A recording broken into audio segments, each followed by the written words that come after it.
Oh, was I quiet that whole time? I'm so sorry, Zorp. I was said hello. I said my arm hurts too much to crawl up the side of the wall. Sorry, I was muted. I didn't even know. Hello, hello, hello, hello. We're doing our best, by the way, today to stay to stay hydrated and to stay focused. I fucked up my sleep schedule because I've been in a lot of pain recently. Just like my arm hurts, dude. I don't know. Like I think there was like a weather event in the world, and because I have farmer's elbow now, like what's a sleep schedule? I know. I stayed awake for oh god. I basically stayed awake for like 48 hours because I couldn't sleep because I was so uncomfortable. And I've like I'm not usually a stay up kind of gal. I'm like I need to go to bed. I'm like, somebody please turn me into a burrito and cook me in the oven because it's time for me to be asleep, But a couple of days ago, I just started having like really bad arm pain, and I was like, I was being a really big baby about it. I was like crying. I was like, oh, my arm hurts, my arm hurts. And I just couldn't sleep. So I decided to find out a little bit more about Gen Z culture and why the generation of Z is so into this Brazilian telenovela or soap opera called Hilda Furacao. Furacao means hurricane, so it's Hilda Hurricane. Would be the translation of the television show. It's a television show from the 90s. And for some reason, the Goyles, are they? I'd never even heard of it. Yeah, Hilda Furacao is a Brazilian telenovela from the 90s. It's actually really good. That the Goyles on Gen Z TikTok are into, because you could basically set like any Lana Del Rey. You could mute the show and just put on any Lana Del Rey album to the visuals, and it would work perfectly. I mean, it's just like a hyper aesthetic, like very well made telenovela. Amazing camera work. Honestly, like very impressive camera work, very impressive audio, very impressive like script writing, and like acting is actually amazing. And I don't know. I need Blue. Hi, shout out.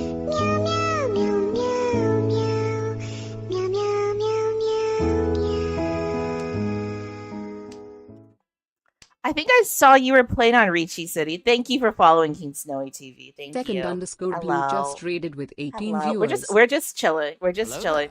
I was just explaining like King Snowy just followed. show us what you got. I'm gonna do my best, cuz thank you. Unfortunately for all of you, you're gonna have to endure my yapping because I'm in a very chit chatty kind of mood today. I like the blah blah blah blah blah blah blah blah blah blah blah. You got promoted to third Dan in Ricci City. Congratulations! Congratulations! Congratulations! Congratulations! That's amazing! That's amazing! That's amazing! Great job! Great job! Great job! That's really exciting. I mean, I'll show you where I am in Mahjong. We're at 1398 out of 2000. I had some pretty good games recently on stream, but I haven't been playing on and off stream that much recently. I've just been like, my arm got so fucked up by like whatever weather event or whatever bullshit I did to it like a couple days ago, and I couldn't sleep. So I just like stayed up for a couple of days. And by couple, I mean literally 2. It's not a big deal. I stayed up for 2 days straight, like unable to move my arm, in a lot of pain, being like a weepy little baby. And And I spent the whole time watching. Snakes don't have arms, facepalm. I have a vestigial arm. You know, it's a reminder of my ancient roots as a lizard that crawled out of the waters. You would know that cuz if you took basic biology. You basic hoe.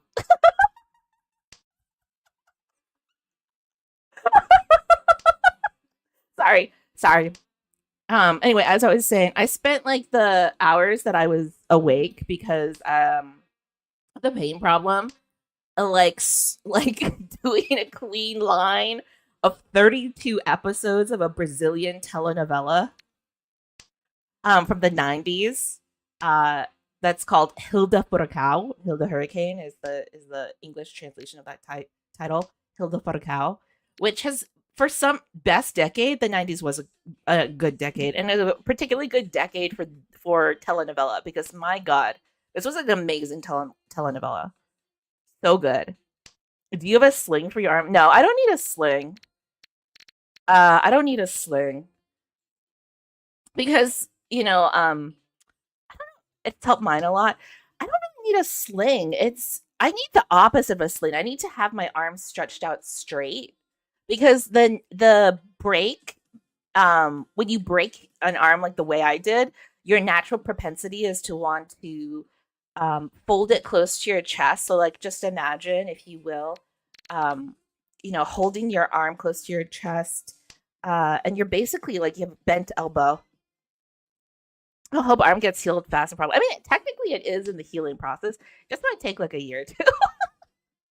It just might take a little bit. That's okay. I shouldn't have dropped the 5M. I should have dropped 2-4 instead or something, and then like kept the 5-6 by the way, so that I could make like a sequence and use the other pair of sixes as the pair of land. That would have been a little bit easier, I think, as a practice. But yeah, I basically had to hold my arms straight because I'm just gonna lock. Because the way that you kind of go into this defensive position, there's a possibility for people who break their arms or who damage their arms in this way, or your elbow or anything like that, that you lock your arm in like a 90-degree angle, if you can imagine that. 234 SSK chance we gave up on very quickly. I'm not even gonna front. Like, I'm a fucking I don't know what I'm doing. I'm yapping while I'm explaining a Brazilian telenovela to all of you. That's what I'm doing. Also, I forgot to even introduce myself after you rated. Holy shit. Okay, anyway. Hi. Hi, Blues. Hi, Blues community. It's me, Kias. I'm a Green Snake VTuber. I play a lot of Mahjong Soul and survival games. I broke my arm in April falling off a one-eyed horse. And it's been mending ever since, and I just had a really crappy week this week, because it still gets sore sometimes. We all know MJS has no walls. They draw tiles from thin air. Yep. The Yap is too strong today? I think so. Like, because I was literally like burritoed out, right arm extended, like out onto my desk on top of a pillow, watching like 32 episodes, chain watching 32 episodes of this Brazilian telenovela alone. My husband was so concerned. He was like, "What if you just went to bed? Bud? What if you just went to bed?" Well, we call that binging. You binged. I binged alone with ice cream. I didn't have ice cream. I was alone because it was like I was literally like I didn't sleep. I just stayed up the entire night, and my husband was like, like, I want to give you a sense of agency, but I'm also worried maybe you should go to sleep. And I said I can't sleep, and I just was so upset. So I watched the telenovela. Like sometimes you just do that. You just have a day where you're just awake for way too many hours. So, again, I highly recommend this telenovela. For some reason, Gen Z has really latched onto it on the interwebs, on the TikToks. Gen Z makes like a lot of like edits with Lana Del Rey songs over imagery and cuts from the telenovela. Hilda Furacao, which just means again Hilda Hurricane. Furacao. I think there's like a tilde over the A, and the C is that special C that the French and the people who speak Portuguese use sometimes. I forgot what that's called. So I feel like it's Sarasque or something like that. Um, Furacao. It's surprisingly good. Like the production quality um on the entire telenovela is very good. I mean, you can tell it's from the 90s. Like it has a very 90s feel, but it's very well made, I think. Really well made. And let me just set the premise for you. Okay? Like it's Brazil in 1960. In the midst of one of Brazil's many political upheavals, a period when there's about to be a coup. There's about to be a change in the Catholic Church. A movement in the church all across the globe towards like a more aesthetic and kind of like for the people kind of deal. Like most, non like most like non-US, non-UK centered works, it's like the fear of communism is in the background of this 60s timepiece. It's historical drama. It's historical drama in many ways, like the 1960s timepiece. And you start off with meeting like a young beauty queen within a like bougie tennis club, and she truly is like the main actress who plays Hilda, the like protagonist of the show, is like ungodly beautiful. I need you to take the time, Google Hilda Furacao, look up images of this woman. She is the drama. She is the moment. She is insanely gorgeous. Like insanely gorgeous. Like too beautiful. Incredibly beautiful. And half the show she's in like very provocative lingerie, which is very fun and very cute. Oh, fuck, I didn't mean to drop that east. I meant to drop the 9. I'm so sorry. I just got distracted by the thought of Hilda Furacao. The actress who plays her, I guess, was a model for a while in Japan, and also other areas. But she's just like incredibly beautiful. Like one of these people you cannot believe is actually like a human on this earth. She's just very, very pretty. Yeah, look her up. You'll see what I mean. She's like very beautiful. I don't know, unless she's not to you guys' taste. I don't know. I like a lady with a dark hair. I like a lady with a smile with a lot of teeth. She is very, very pretty. And she lives this like bougie life, and the gossip around the tennis court is that she's so beautiful that guys go crazy for her. And there was this one guy who even how can I put this delicately? Stopped being alive out of like desperation to be with her. And of course she's like, I'm not the reason he stopped being alive, okay? Like you don't just like, yourself because you're so in love with someone. You have like other things going on. But everyone is kind of like, they're gossiping and they're speaking about how like she's this incredibly beautiful, like very difficult to know girl who's like very moody. I mean, you would be too if people gossiped about you constantly. And her parents want to get married, so she like meets this young man who seems okay, and they start dating, and she starts getting ready to go out with him. And they get engaged, and she's like, you watch like these little snippets that just show her going through the whole process of getting ready to get married to this guy. On the wedding day, classic telenovela, she's late. She's in her room and she's like, I cannot go to my wedding unless my groom comes to this room to see me. I want to talk to him about something. I want to talk to him about something. I want to talk to him about something. And everyone's just like, Hilda, you couldn't have talked to him at any point before this? We had months. We had months leading up to this wedding. It's the day of the wedding. He's like, I need to talk to him. And people were like, it's bad luck for the groom to see the bride or the bride to see the groom before the wedding. So, the groom, that's not how dramas work. Yeah, it's exactly how dramas work. Everyone knows, like, stop the wedding. So she and everything last, I know. And she just like, gets him to go across town back to her house to go up to her room to talk with her. And she's like, I don't think we should do that. She's like, I don't think we have to do this. And I think I must have been like, preach, sister.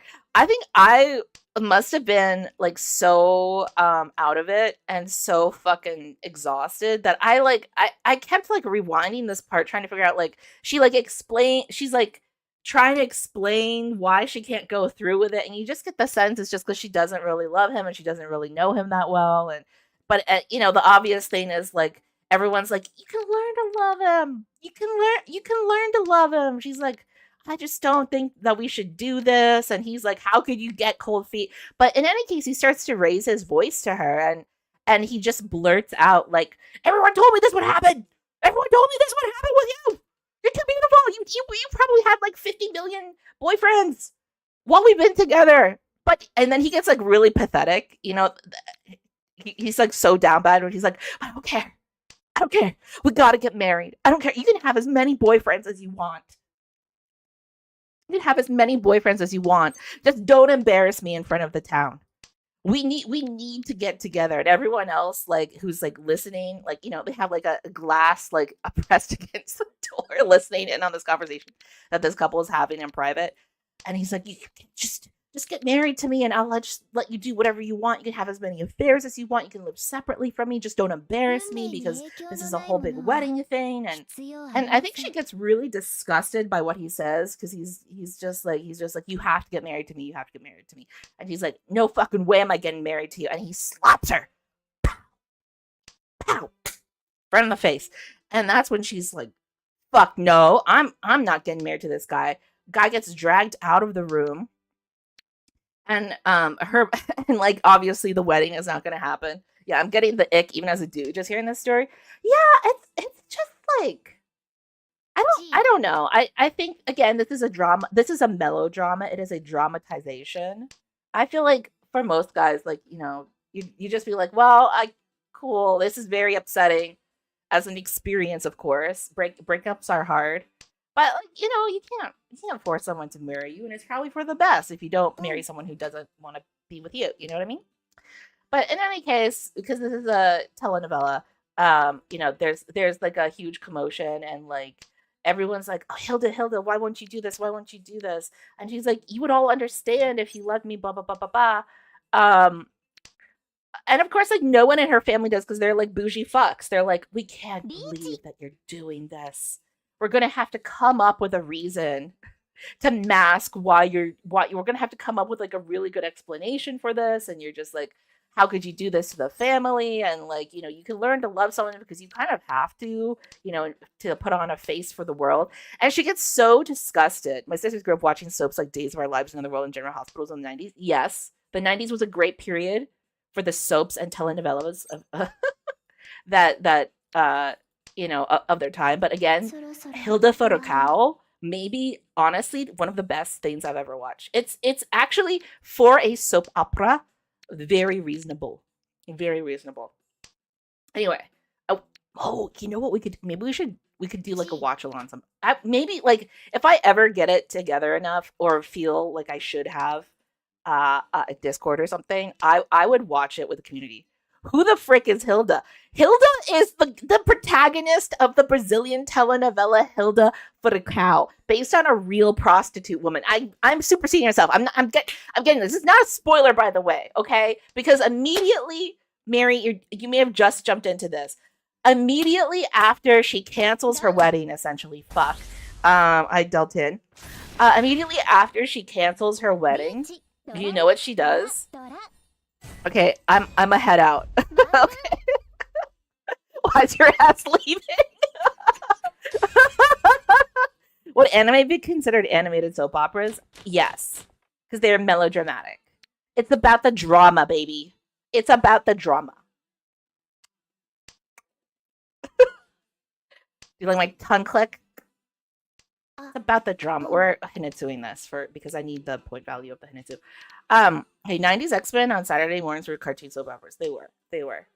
Hilda FURACAO, anyway, gets in a taxi after having this argument with her bougie ass parents, and she just like books it, going anywhere. Anywhere that and she's still in her full bridal gown. Like, while her parents were having a conversation on the phone, they're like, "What should we do? This is going to ruin like our reputation in town, etc." Like, we can't have her going like this. Everyone's going to think that she's a hoe. And by the way, she has not been a hoe. Like, that she's a good girl. She has not been a hoe. She has been a good girl. Also, it's derogatory to call women hoes. Also that. Anyway, she gets into a taxi. She's in her full, very beautiful wedding gown. Can I just say, like, gorgeous woman in a wedding gown. And she drives to the District Bohemian, the red light district. And she goes to the Hotel Marvelosa. And she gets a room. And she just decides to stay in this Hotel Marvelosa, which is a brothel. I know. She's like, I'm just going to stay here. And everyone in the brothel is amazed because she's a bride.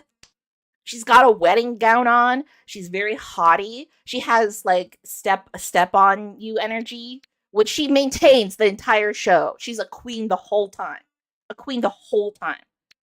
It's very hard to maintain that illusion, Fuck, why am I so unlucky in this game? Anyway, I love gorgeous women in wedding gowns. Who doesn't, Crisis? Because the opening sequences and like the in-betweens, like for the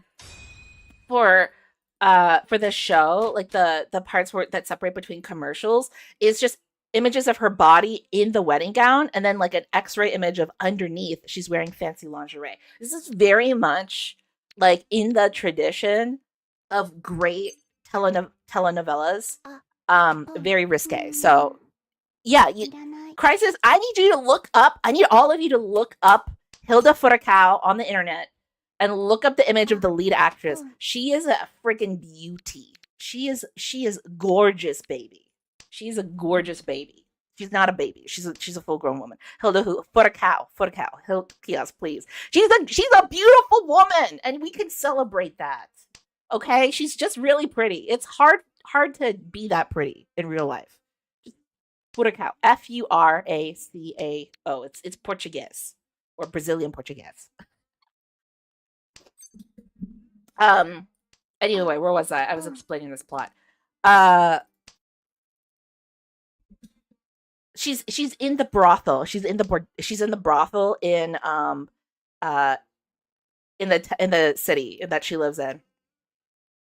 And like everyone in the brothel like surrounds her immediately, like, the show has great LGBTQ representation too, which is quite he has given us the Cliff Notes version. The thing you have to know about summarizing my summaries of media is that I have no long or short-term memory, and I watched this show, like all 32 episodes. I was like watching them. Yeah, Hilda FURACAO. Yeah. I was watching them like one after another. I was binge watching them on no sleep. So like, besides my usual cooked explanations of things, this is extra cooked. And also like I'm also not a linear storyteller because again, memory issues of like horrible memory. It's clear you've been wanting to talk about this for a while. I watched the show. The first thought I had was, I need to talk to someone about this. It's so good.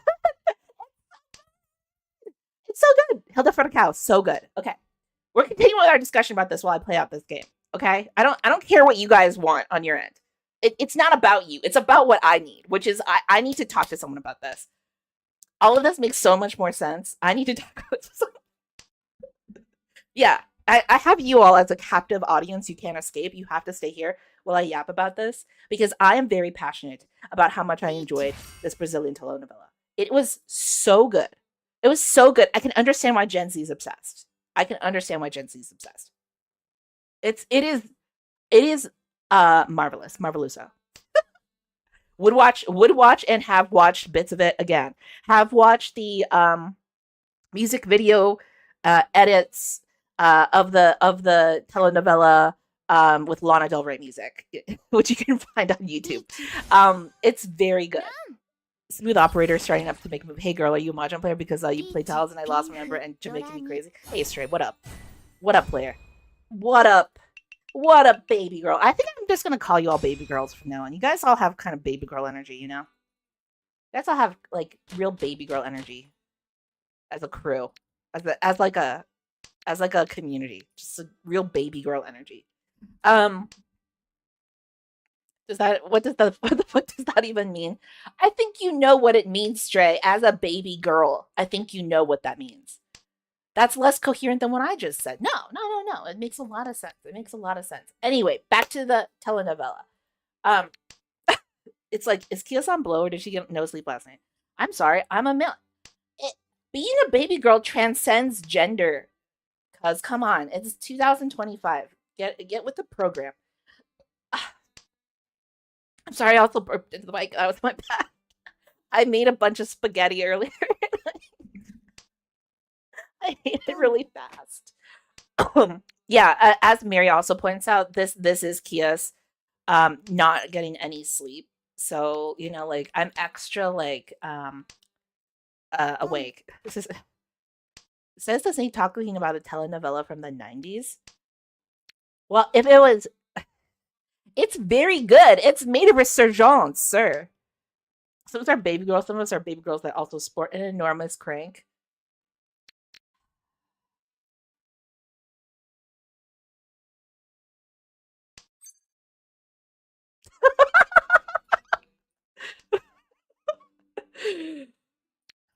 That was my sheer disappointment in your, your statement.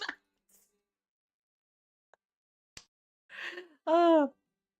Anyway, what was I saying? Oh, I need a sip of water. That would be good. Because sorry, I have no idea about this generation's vocabulary. Because we're like probably around the same age, and I know this generation's vocabulary. Like, what? Why are you pre-olding yourself before you know it's necessary? Get with the times. Come on. I want to go back to 2 minutes ago. The person I was before I read that. You're probably. I don't know. I'm in like my mid-30s. I don't know how old you are. You might be older, actually. You kind of do have a lot of baby girl energy, though. Still, I'm just gonna say I'm older. Okay. Yeah, you still have baby girl energy. Nevertheless, irregardless, in my 40s, I'm older than ever. Crisis, how old are you? How old could you possibly be? 怎么？哇哇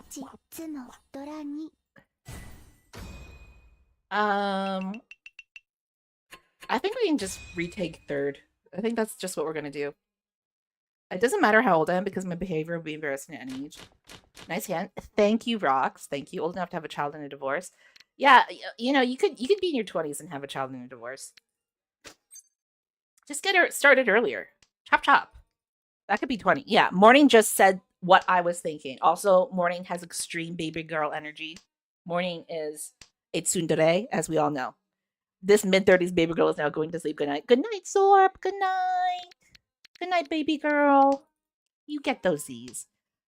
Red legs. You said I feel third baby girl energy right now. We are not baby girls. You're all baby girls. You're all baby girls. I won't stand for this. You're all baby girls. You know it. That's why you watch Mahjong, honestly, is because you're a baby girl. You've got real baby girl energy. Have you seen the streamers who stream Mahjong? Massive baby girls. All of them. Across the board. Across the board. Baby girl on energy. Real baby girl energy. I'll say it once and I'll say it again. Across the board, all baby girls. Yeah, I don't know about having a teenage child before I even buy alcohol.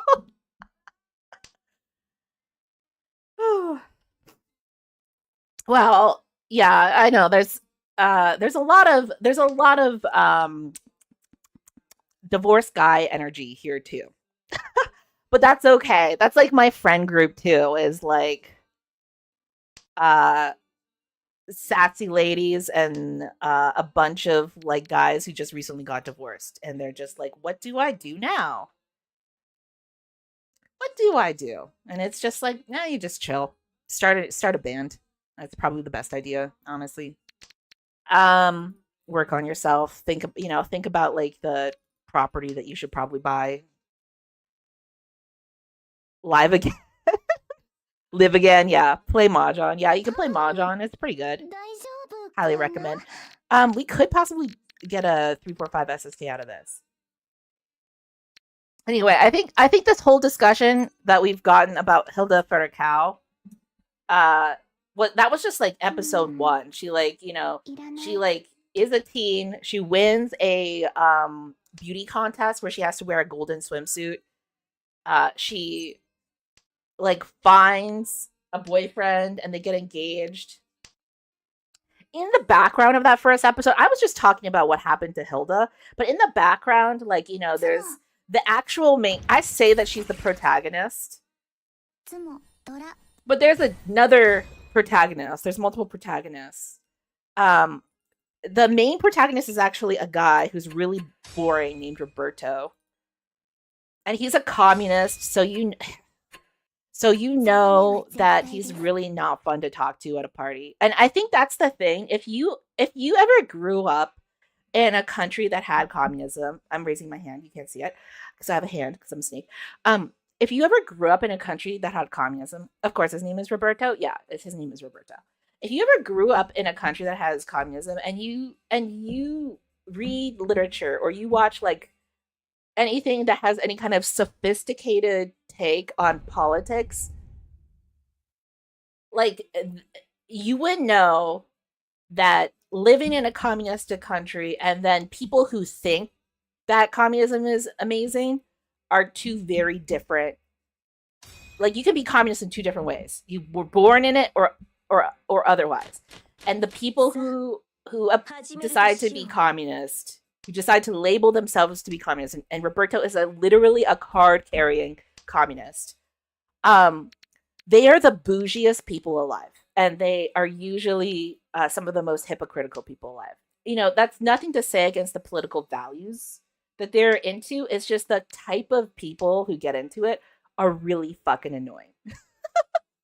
The ideals are really good. Like we should share resources that we have. We should take care of each other. We do live in communities, and it is important to understand that and to share the resources that we have and to not create hierarchies that divide us. Those are all great ideals. The people who end up like becoming super, like they call themselves Marxists and they go to graduate school and they like, but they're like living off their parents' money and they live in a condo, like they are literally the most annoying people in the world. They are the most annoying. Anyway, Roberto is one of them, and he's the narrator. He is a self-insert character because originally Hilda FURACAO, I guess, was a novel. I'm bourgeois too, but mostly because I enjoy bathing every day. That's what the bourgeois would say, wouldn't they? That's what they would say. Anyway, that's how you know Crisis is bougie. That bougie little bitch. So Roberto is the actual like voice of the novella, and he's the one, like you find out through his narration. It's the whole telenovela is through his perspective. He like his voice narrating the show tells you right away, like, oh, I'm telling this story because now I'm a journalist and this is like the story of me growing up and like these people that I met during my time. And Hilda FURACAO was like the focus of one of my early journalistic reports. and it's kind of it's supposed to be like the novelized story of this real person named Roberto, etc. And the telenovela is based off of his book, which he inserted himself into. Um, about a apparently a real woman who was a prostitute in the 1960s in Brazil. Blah blah blah blah blah. Who became really famous. So like you know off the bat that this is from a particular perspective. It's supposed to be political. There's these edges of like critique about capitalist bourgeois culture and communist culture during this time in the 60s, and like pseudo intellectualism and like the actual like philistinish phil, phil, phil, philistinish philistine philistinishery, the like the very like bourgeois philistine like normcore attitudes of the time. So it's like a parody of that in many respects. And so there's also, because it's Brazil and it's in South America, there's like a lot of commentary about what's happening in the Catholic Church and the revolutions that are occurring in the Catholic Church as there are political revolutions. So good old Red Scare. Yes, cute. Yes, good old Red Scare. But telenovelized. So you realize that concurrently as there is this political plot, there is this simultaneous plot about love and sex and desire and you know what it means to be in a relationship and that kind of thing. You know, like and the kind of questions of like change being eternal, and you know, like what do you do in the face of tradition and the matter of change, and you know, what does it mean to kind of glory in something that is eternal, whether that be faith or this concept of romantic love, you know, like yada yada. You could write a college essay about it. Someone probably already has. Um, so you know, this is going on in the background, but honestly, it's not bad. Like the intellectual, the quote unquote intellectualism that like underpins the story as well, I think like works with the romantic melodramatic story of Hilda really well. And I've already explained she has run away from her bougie ass wedding and her bougie ass life and her bougie ass family to go to live in a brothel. And she essentially decides to become a prostitute. She decides to become a prostitute. She's actually, you know, everyone in her bougie world thought, you know, because she's incredibly beautiful. Again, I need you to go to Google Images and look up the actress who plays Hilda FURACAO. She is absolutely gorgeous, like a Brooke Shields, you know, like unbelievably beautiful, unbelievably beautiful. And she is just very gorgeous, and makes sense why people would say like, oh, you know, petite lady. But everyone thinks that she's kind of like overly sexual, but she isn't. Oh, you're looking at images right now. There's a lot of images to look at. She is very pretty. She's a pretty lady. I don't know. I like a dark haired brunette with a lot of teeth. You know, like when she smiles, like her mouth is just is worryingly full of teeth. Just a lot of teeth. Like you know, you could tell like she's the apex predator. You know, she's got apex predator energy, which honestly is perfect. Perfecto. Perfecto. Fuck.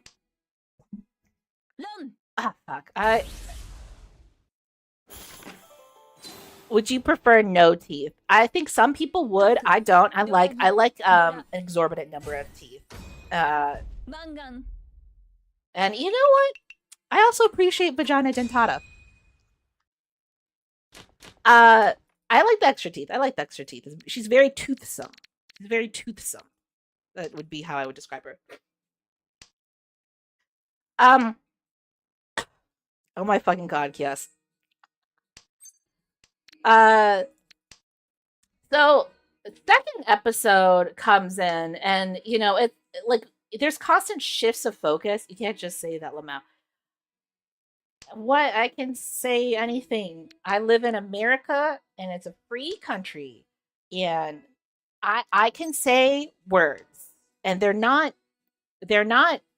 illicit or bad. They are just words. Words are words.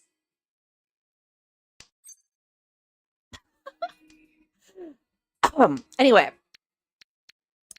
Blah blah blah blah blah blah blah blah blah blah blah. Where was I? See, this is what happens. I have like no. Yeah, you do give off Canadian vibes. I do give off Canadian vibes. Yes, that's right. Canadians always get mad because they are also Americans. They're North Americans. Technically, so is Mexico. So if you're Mexican, you are also technically North American.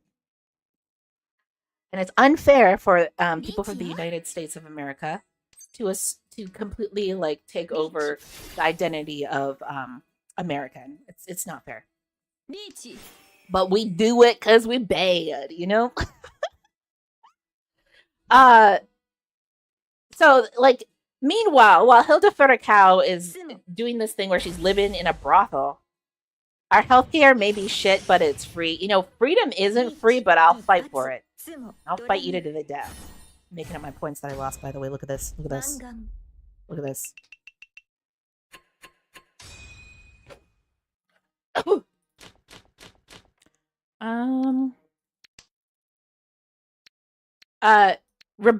You give off huge Vancouver shared co-op uni student vibes. Why? Because I've read a book.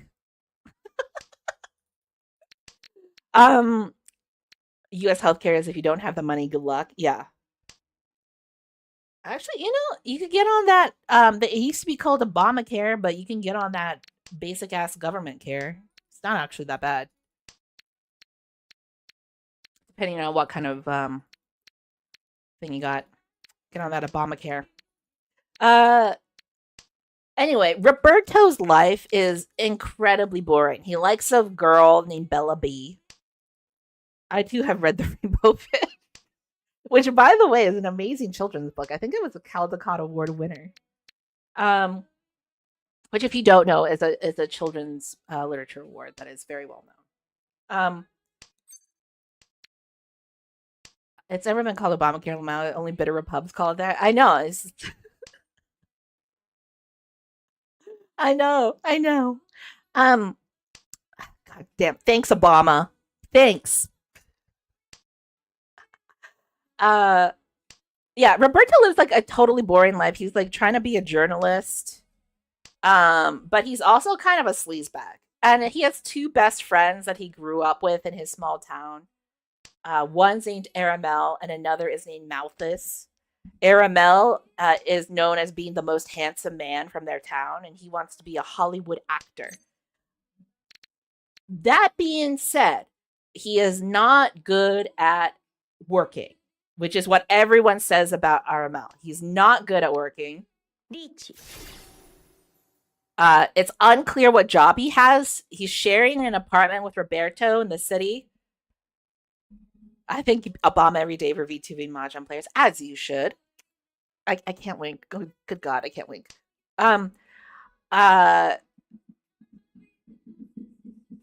Aramel wants to be a Hollywood actor, and their other friend, Malthus, is known as the saint. He's never committed a single sin, and he is going to a convent in the big city, and his dream is to become a priest in the Catholic Church.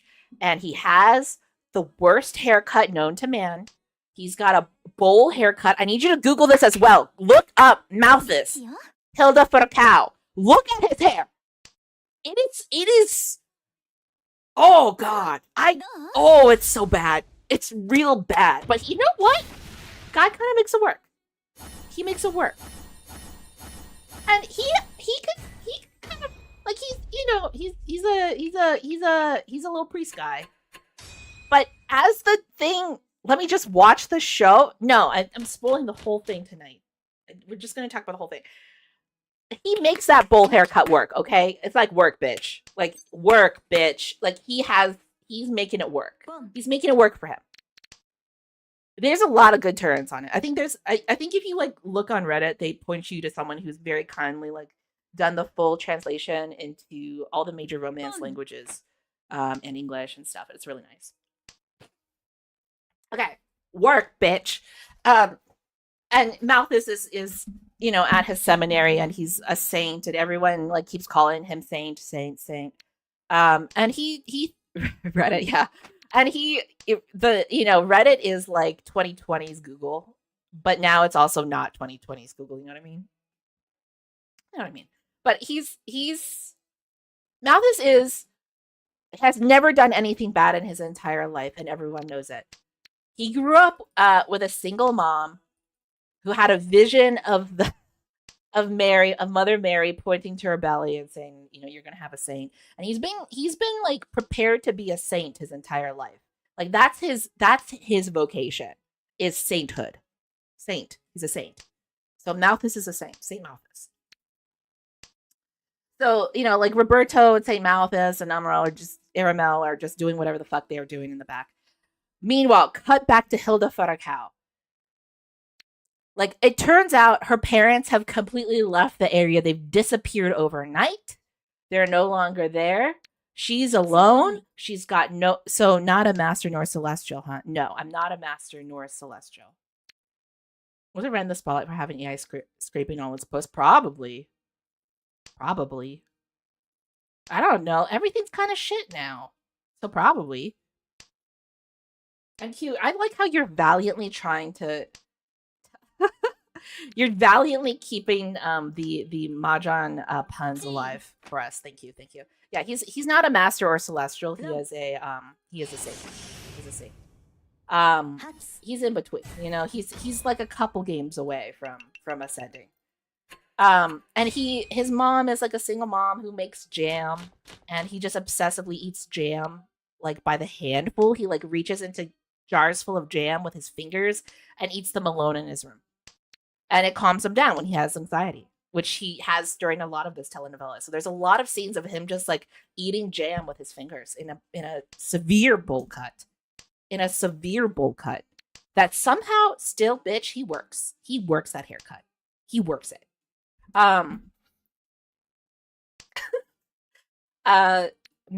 Anyway, Hilda realizes she has to start making money because her parents are gone. They probably would have disowned her if, it was pretty clear she was getting disowned. And she had actually chosen to leave her own family. So really she was disowning them. Good for her. Get out of that toxic situation, girl. Because she recognizes the hypocrisies of her time. And even though she was born into it, she is not going to be a part of it. Please. She is a woman of the people. She befriends all of the people who live in the red light district, the district bohemian, including a flying knife wielding gay man named Thin Waist, who's constantly getting into knife fights with another prostitute on the street named Maria Mankiller, who works as a stevedore during the day and works the lampposts at night. Roberto pays her for like sex, by the way. Like that's one of the first things that happens. Which is how you get to meet her initially. But she becomes really good friends with Maria, and then like this host of other prostitutes and nighttime entertainment women,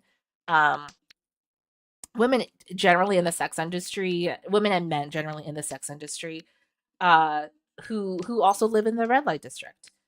And she decides like, I'm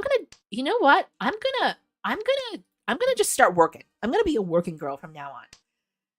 And she gets the word out, and a line starts forming around the corner, around the street, for people to come visit her, because she's a high class lady.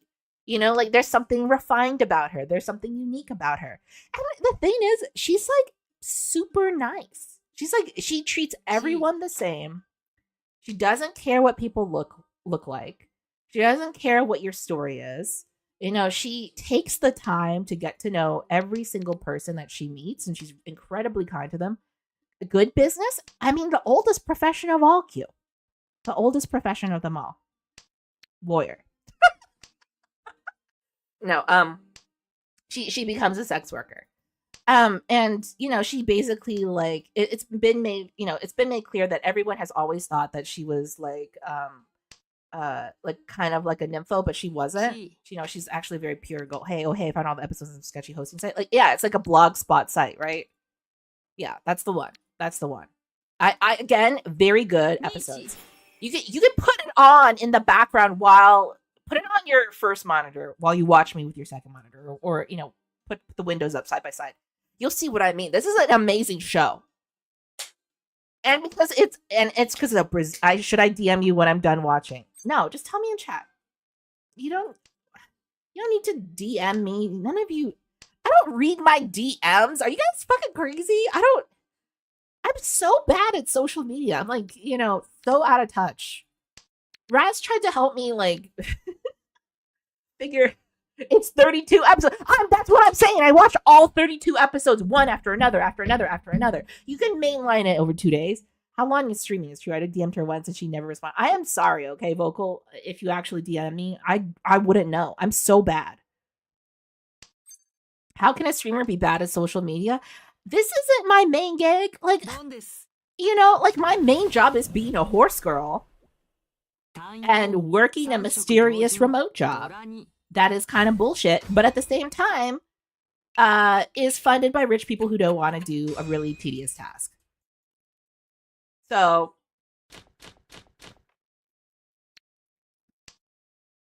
you know,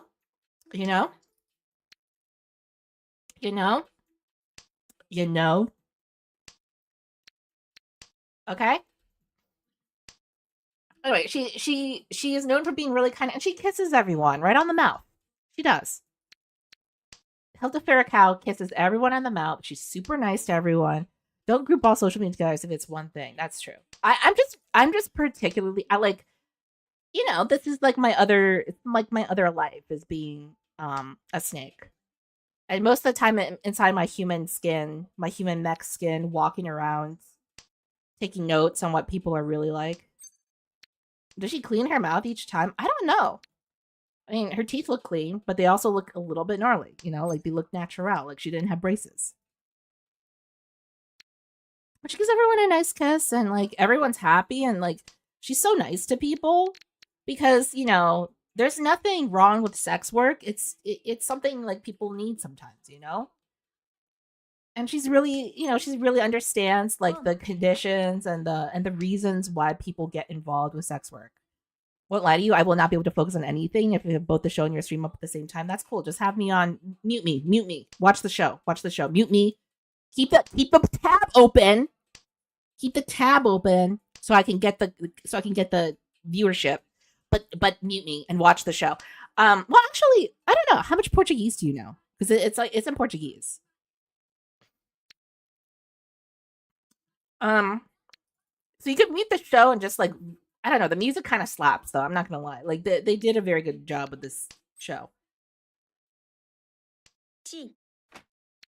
Okay.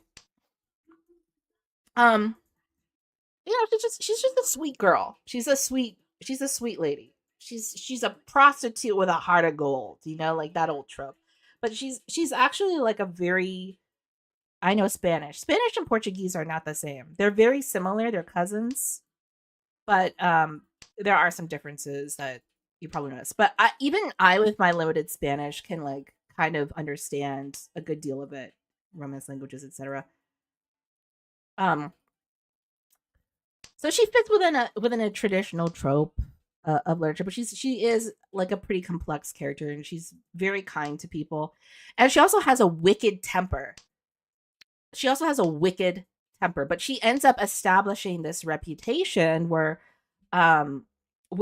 she becomes like the city's most famous sex worker within like a day.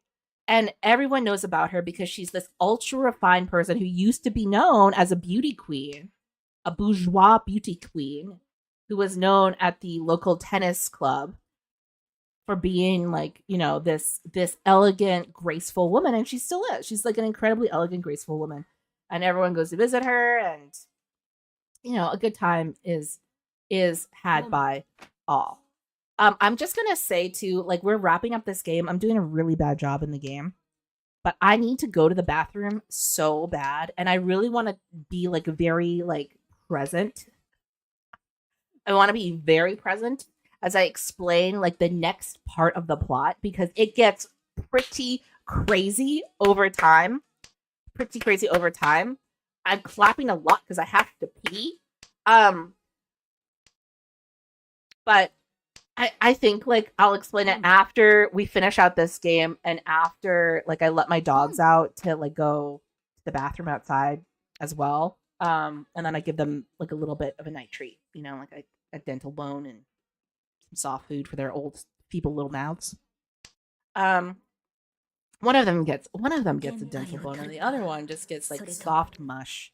He doesn't have teeth anymore. You know, any of you have like really elderly pets? My pets are really elderly now. I had them when I was in school. They're still alive. They're really old. They're really old. And it's really bumming me out because I think they don't have that many years left, and I want to make their years as good as possible. So I've been giving them like little nice sweet treats, and they get to do whatever they want. I think that's the best way with older pets. Okay. Anyway, I'm gonna go use the restroom. I'll be right back. Then we can talk more about Hilda FURACAO, and I can lock in. Ready? Be right back.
Hello, hello, hello. I'm back.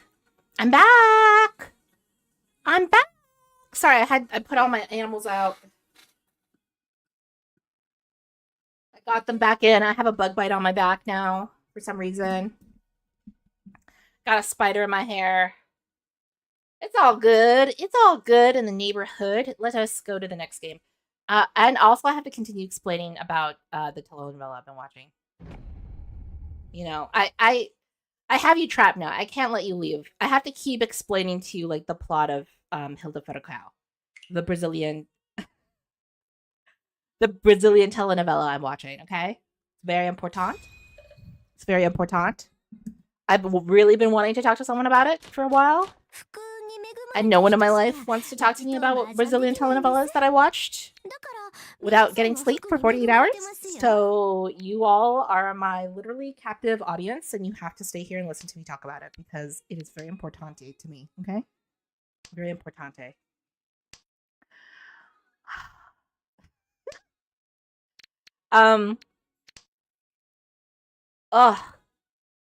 Where did I leave off? Hilda Furacao, the hurricane. She's the hurricane, bitch. Hilda Furacao has made a name for herself as the most desirable woman in the city. The most beautiful sex worker, Magdalene, of the District Bohemian.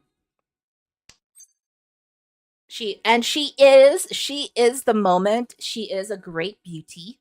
She is a great beauty.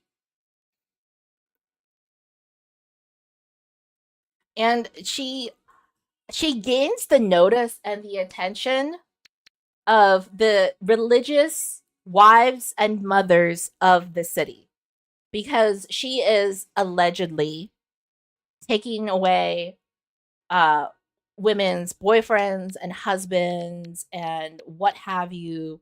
She is, she's luring them away with her great beauty.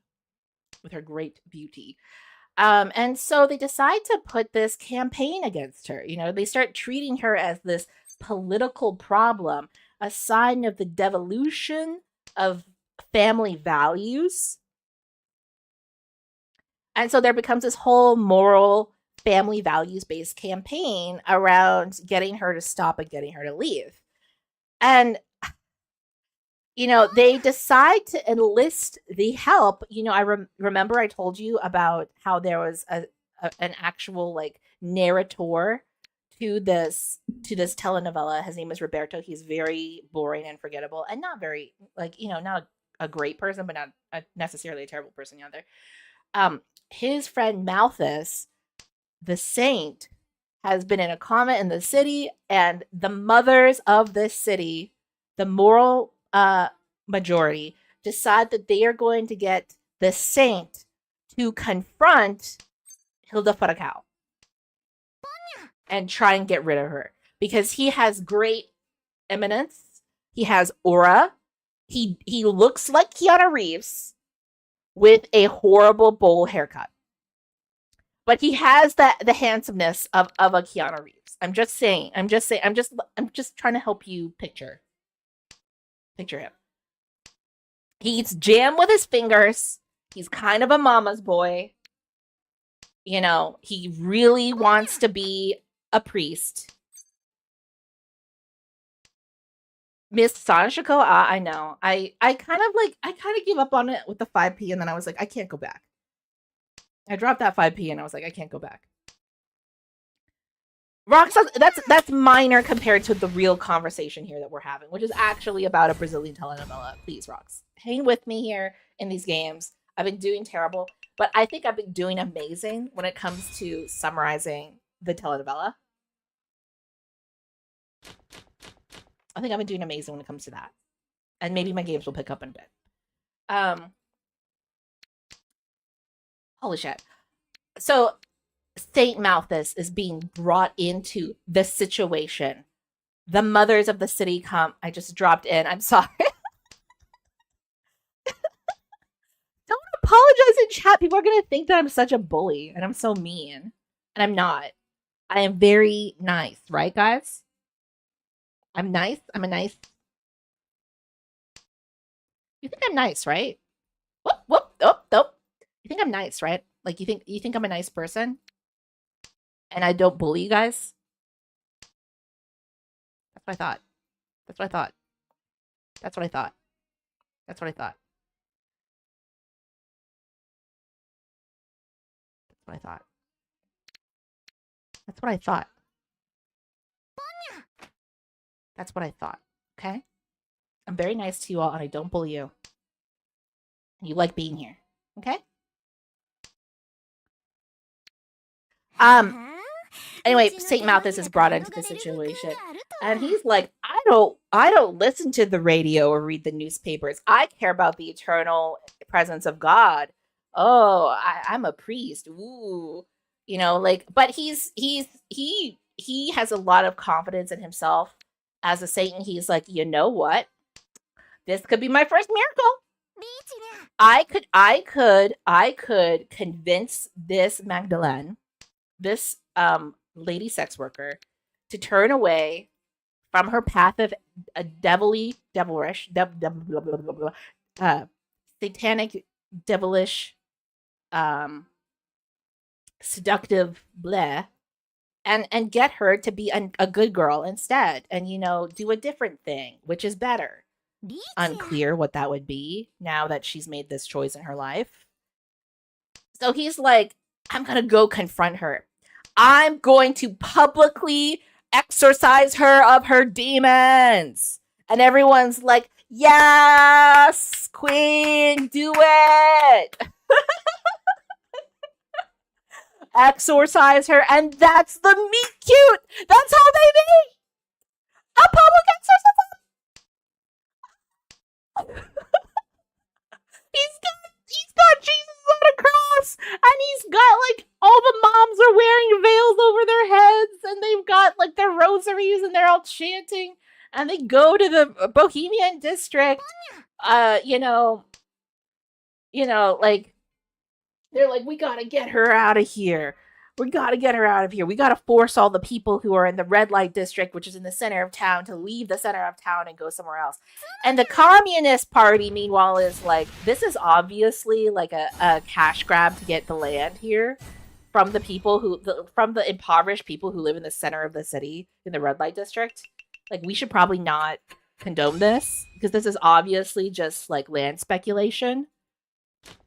And like they're bringing in this moral, they're bringing in this family values, like woman-led campaign in order to push this like actual capitalistic agenda in the city. Which, actually, brilliant point.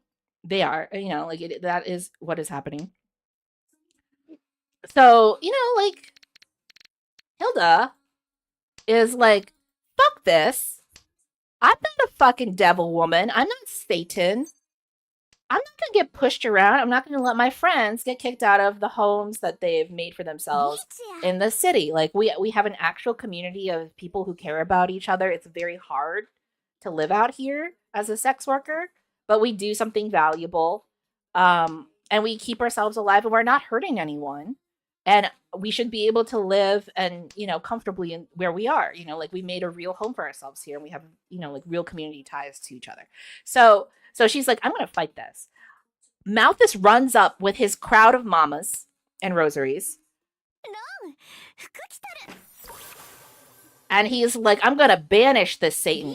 Now, up to this point, he has never seen what Hilda FURACAO looks like. At some point, one of the mamas was like, oh my God, I found this envelope of indecent photos of her boudoir shots that have been spreading across the city. Saying, and I just want you to, I didn't look at them. That's what the mama says. I didn't look at them. But I want you to have them so you can understand what we're fighting against. And he like spends like an entire episode trying to decide whether he should look at the images of her in her boudoir shots with her booty out, or if he shouldn't. Because on one hand, he argues, like, like a true believer in God is not afraid and is untouched by evil. He needs to show a demonstration of strength and an ability to how's the Mahjong streak? Rishan Kaiho right now, uh, the games haven't been that great, but that's because I'm very distracted by summarizing the entire plot of a Brazilian telenovela I watched while I was in extreme pain and on 48 hours of not sleep. Sorry to interrupt your tangent. It's fine. You can interrupt my tangent. I'm at 1095 out of 2000. I've had 2 bad games because I've just been like, like uh uh I've been trying to summarize this telenovela and also I really had to pee earlier. No apologies needed. No apologies needed. Again, if you guys keep apologizing in chat, people are gonna think that I'm like bullying all of you. And as you all know,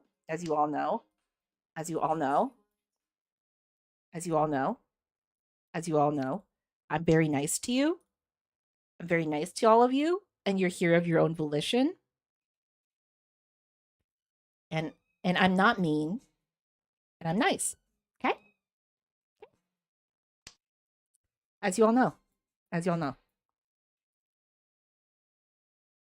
Okay? And if any of you say otherwise, then you're lying to yourself. You're deluded. You're here of your own volition. You're not trapped. Okay? Toxic Toxic started as you said that. Brother. It's on brand. It's on brand. I have to say it's on brand. It's on random, by the way. The playlist that we're listening to is on random. So it's fate. It's fate. Anyway, back to the summary. Back to the summary. Hilda FURACAO is going to confront this priest. Now, I forgot to mention this earlier, but one thing you got to know about Hilda FURACAO is not only is she a gorgeous woman, but like any gorgeous woman, she really believes in tarot cards. She really believes in tarot cards. Before, when she was going to get married, like the week before, she had kind of like gone to a fortune teller to have her cards read. And the fortune teller was like, girl, I don't know if I see you marrying this man. I don't think you actually like him. And she was like, how could that be? I've already put so much time into it. Like, I'm gonna marry him. I'm gonna marry him. And the fortune teller is like, girl, he's not the one you're gonna be with. The guy that you're gonna be with, you're gonna see him in the future. You'll know it's him because you're gonna lose a beloved shoe. You're gonna know it's him because you're gonna lose a beloved shoe. And he is going to pick it up and give it back to you. And that's the sign that you know that that's the person that you're supposed to be with. And to get to that point, you're going to have to rise from the ashes. It's obviously a Cinderella analogy. Like the whole plot is a Cinderella analogy, okay? It's very obvious that's what this is. But anyway, Hilda FURACAO now believes that she is going to be looking for the one who finds her shoe. She doesn't know when that's going to be. She hasn't lost any shoes up to this point of her exorcism. And so, like, life is pretty good for her. She's ready to fight back against this crew of moms, though, and led by the Saint Malthus. She's like, everyone's like, oh, Hilda, don't go down. You're just going to incite them to violence. Meanwhile, like, the camera pans down to the crowd. The crowd is like 50-year-old women with like scarves on their heads. These women they might chuck a Bible at you. They might take off their sandal and beat the shit out of you with it. Hello, Trash Hall. Hello, boss. Yes, it is me. It is your boss. And you're late to work and you got to get working. Girl, you got to work. You got to work. You got to work. Okay? You got to work. I know you're already late. You're late. Get to it. I am summarizing the plot of Hilda FURACAO right now, the Brazilian soap opera that is very good. You should probably watch it. So, and play Mahjong at the same time, honestly, and yapping. Honestly, like, I don't know how I have the energy to do it all. I'm kind of a modern woman, you know what I mean? And an ancient snake at the same time, if I can just clarify that as well.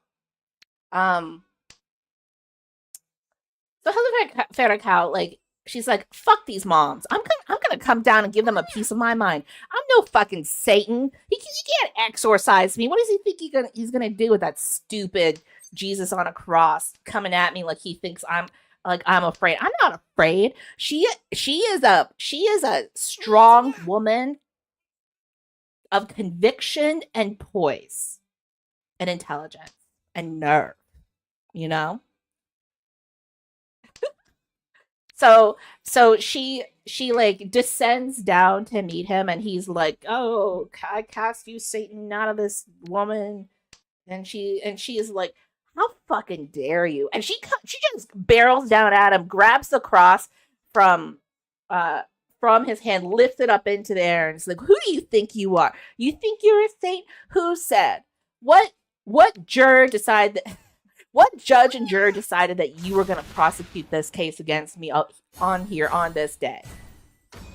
Like, and he's stunned because, again, like, he had the chance to look at naked photos of her, but he had been grappling with himself a lot about it. He's like, I should know the enemy, but I don't know them. I should know the enemy, but I feel like that might also be a trap. I should know the enemy, but maybe I shouldn't look at these dirty pictures of her. So he had like burned the pictures originally. So he didn't know what she looked like. He didn't know who she was. He was obviously not expecting her. Oh no, she's hot. Well, duh, she would be hot. She's like the city's most important sex worker. Duh, she's hot. But he wasn't expecting her to be so freaking hot. And also so like sharp-tongued and eloquent, because she just tells him off. She's like, no one chose you to be a saint. You're just calling yourself a saint. You don't know anything about sainthood, and you don't know anything about what it means. Jesus' real value. Like, you don't understand the very things that you preach. And she's just going off on him, and she's like, well, you can go ahead and try and cast this devil out of me. There's none, and nothing's gonna happen.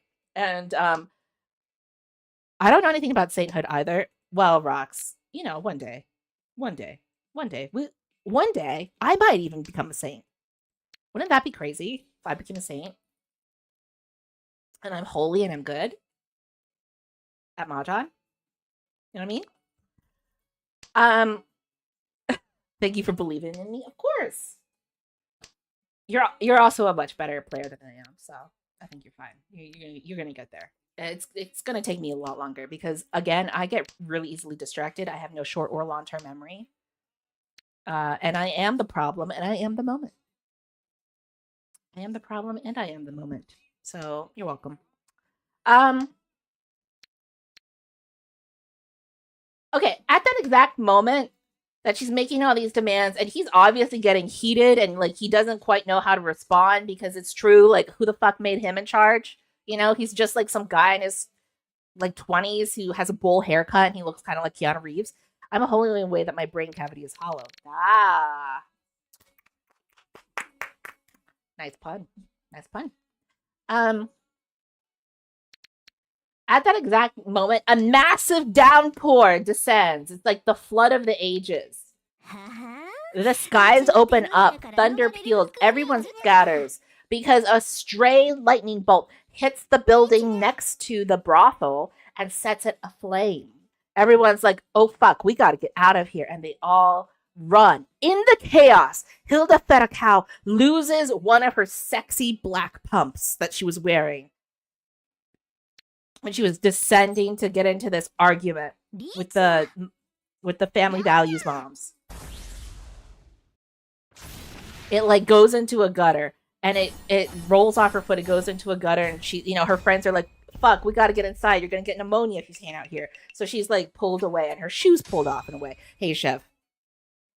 Are you crying? Why are you crying? Why are you crying, baby girl? Why are you crying? Why are you crying, you baby girl? Why do you cry?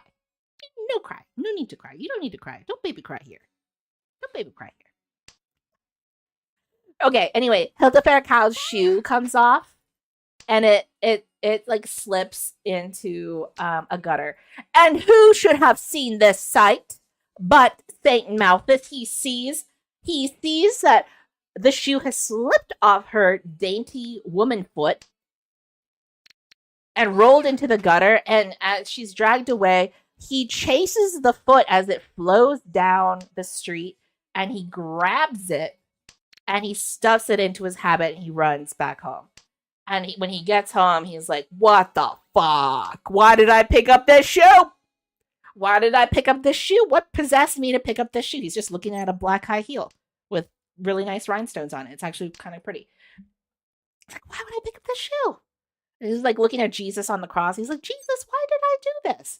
And then he deludes himself, as people often do. And he's like, you know what? It must be a sign. This must be a sign of something. I don't know what it was, but for a second there, when I looked in Hilda FURACAO's eyes, I thought that my entire life had changed and that my destiny was set. And I am going to perform a miracle on this woman. I'm making a double entendre here, but he is oblivious to the double entendre that he like kind of, sets up for the audience to enjoy. He doesn't know, baby. He doesn't know. He doesn't know. He is also a baby girl. He is Keanu Reeves, a bowl haircut and a shoe, and he is a baby girl. And he's like, I don't know, I've never felt this way before. I think I can do it. I think I can perform a miracle. There must be a reason why I have this shoe. I'm tied to this woman somehow. And I have got to follow through and figure out how to conquer her, how to get her, and how to take her away, cast this demon out of her. I think that I can do it. I can perform this miracle. Because I'm a saint. Ba ba ba. And he's like, why would she say I'm not a saint? And that starts getting in his head. He starts getting in his head about it. But he's like, the one thing that kind of bothered me about that experience, besides the fact that I didn't successfully seem to have cast the devil out, it's unclear who won that, Team God or Team Satan. But, why would she say that I don't know about being a saint? Clearly I'm a saint. And then he starts nervously eating jam out of a jar with his hands, It's one of those situations. Anyway, Hilda's like, well, I don't know where my shoe is now. And this is a real problem because the fortune teller told me that I would meet the love of my life at the moment where I lost an important shoe, my favorite shoe. And it's happened. And now somewhere out there, there's this guy with this shoe. And she's like, she's like distraught about this because she's like, holy shit, the guy that I'm destined for is out there in the world. And then at the same time, she's like, I'm so excited. I'm so excited. He's out there. He's real. He's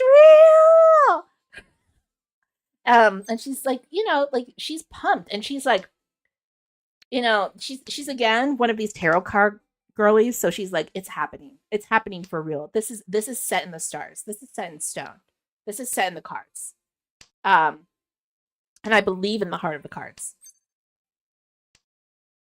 Ooh.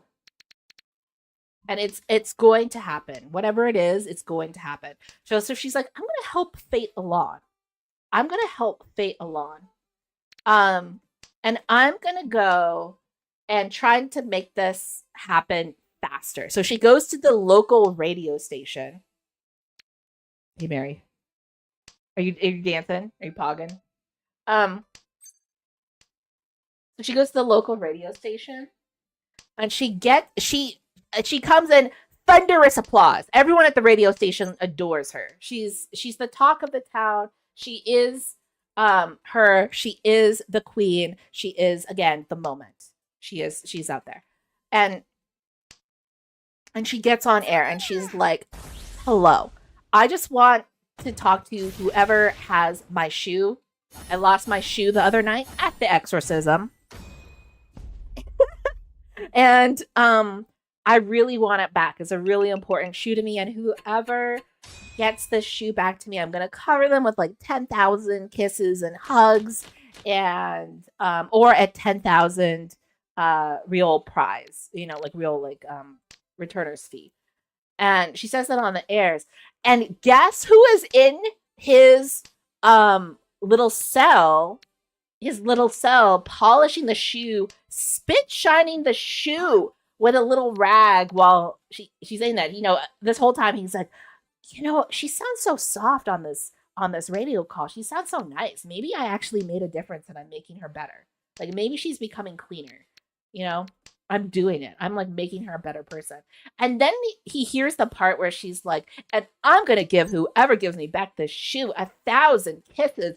And he flips out and he's like, whoa. And he turns the radio off and he's like, whoa, what? 1,000 kisses. What? That's crazy. What? Oh my God. Oh no. Oh no. You can tell in his mind, he's just imagining what 1,000 kisses would be like. He's like, oh. From Hilda FURACAO? Kind of a pretty lady.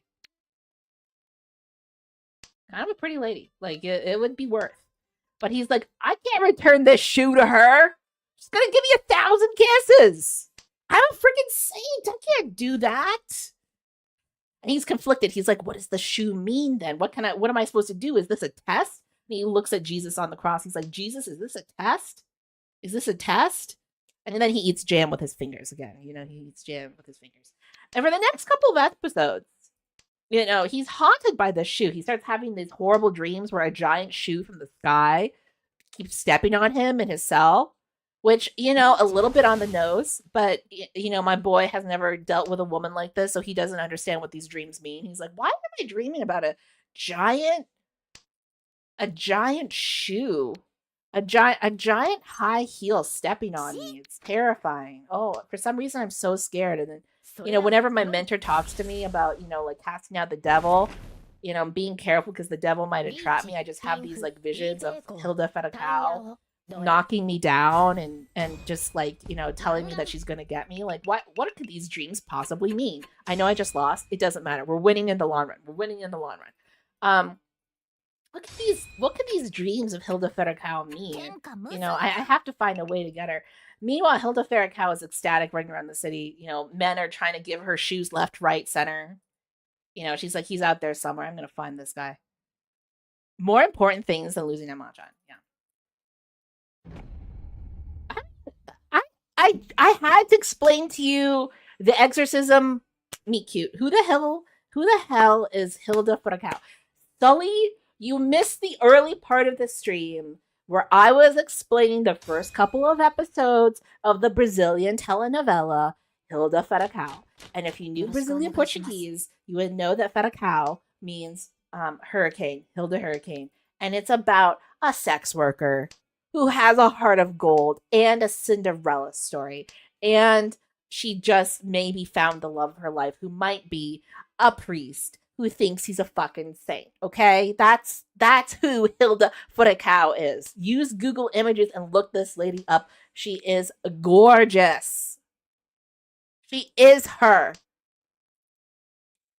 Hilda FURACAO.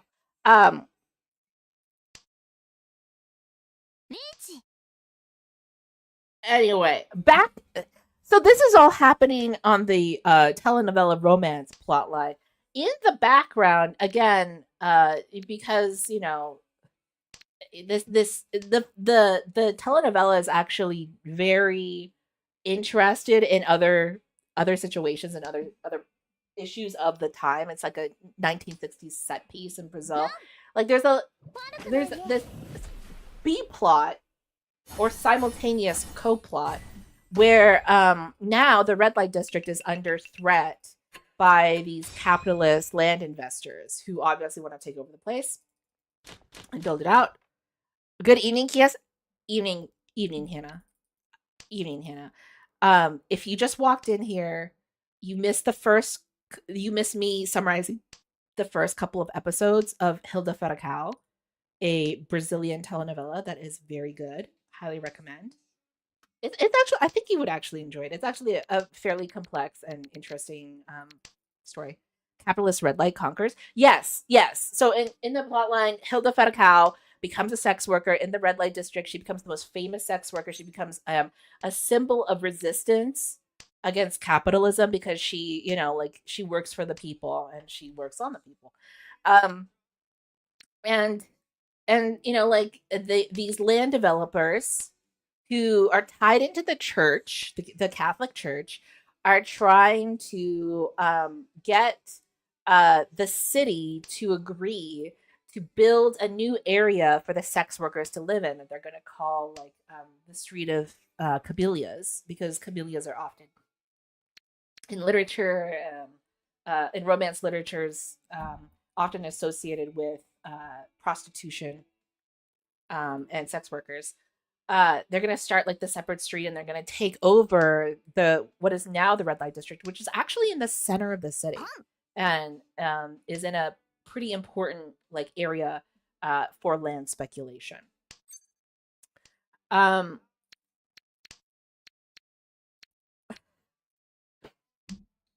sorry, I'm getting like so congested. I'm not tearing up because of this. I did tear up during the. Well, actually, I didn't cry during the show, which is kind of surprising. I'm a little bit of a baby. I'm easy to cry in a sad show. It's easy for me to cry. I did not cry during this. I was riveted though. I was riveted. It was so good. Oh, I don't. There's no more 3Ms. Okay, let's do this. Hopefully IPK here, or with the 3-4, if I can get like a 2 or a 5 to work out there. I'm just gonna steal this because I think everyone else is at endgame in this particular game. We're just gonna steal.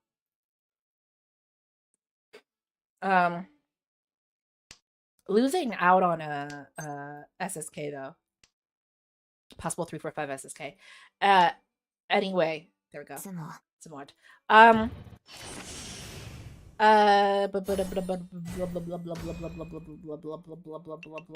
forgot where I was in the plot. I just mentioned that there's this like whole other plot line happening with the Catholic Church. I lost my train of thought. I'm gonna be real with you. I lost my train of thought there. What's going on in Hilda FURACAO's life then? Oh, she decides she's gonna join the movement and, you know, like help the Communist Party of the time to, you know, get this land grab back. And she spends the entire time, she's furious because she's like, this fucking saint guy is coming into my neighborhood saying he's gonna get rid of it. I'm furious. I need to get rid of this guy, and I'm gonna crush him politically, and that'll show him. Meanwhile, like, you know, again, men are sending her a million gifts trying to get her to marry them, or go out with them, or, you know, believe that, you know, get those 1,000 kisses that she offered if someone returned her favorite shoe. So, you know, she decides, like, I'm gonna do something. I'm gonna get out there, and I'm gonna start being a voice of the people. The priest is once again brought in by the mothers of the city. The mothers movement for family values is like, we need you, priest. We need you to say something. So he goes to the radio station. He marches in there, and he decides to make a point. He's like, you know, like the people like Hilda FURACAO need to change their ways.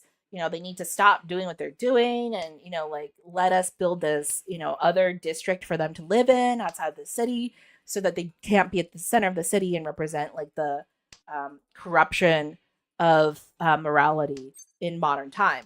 You know, like, this is his argument. And then like the radio host is like, hey, Saint, do you have anything that you would like to say directly to Hilda FURACAO? And he's like, actually, yeah.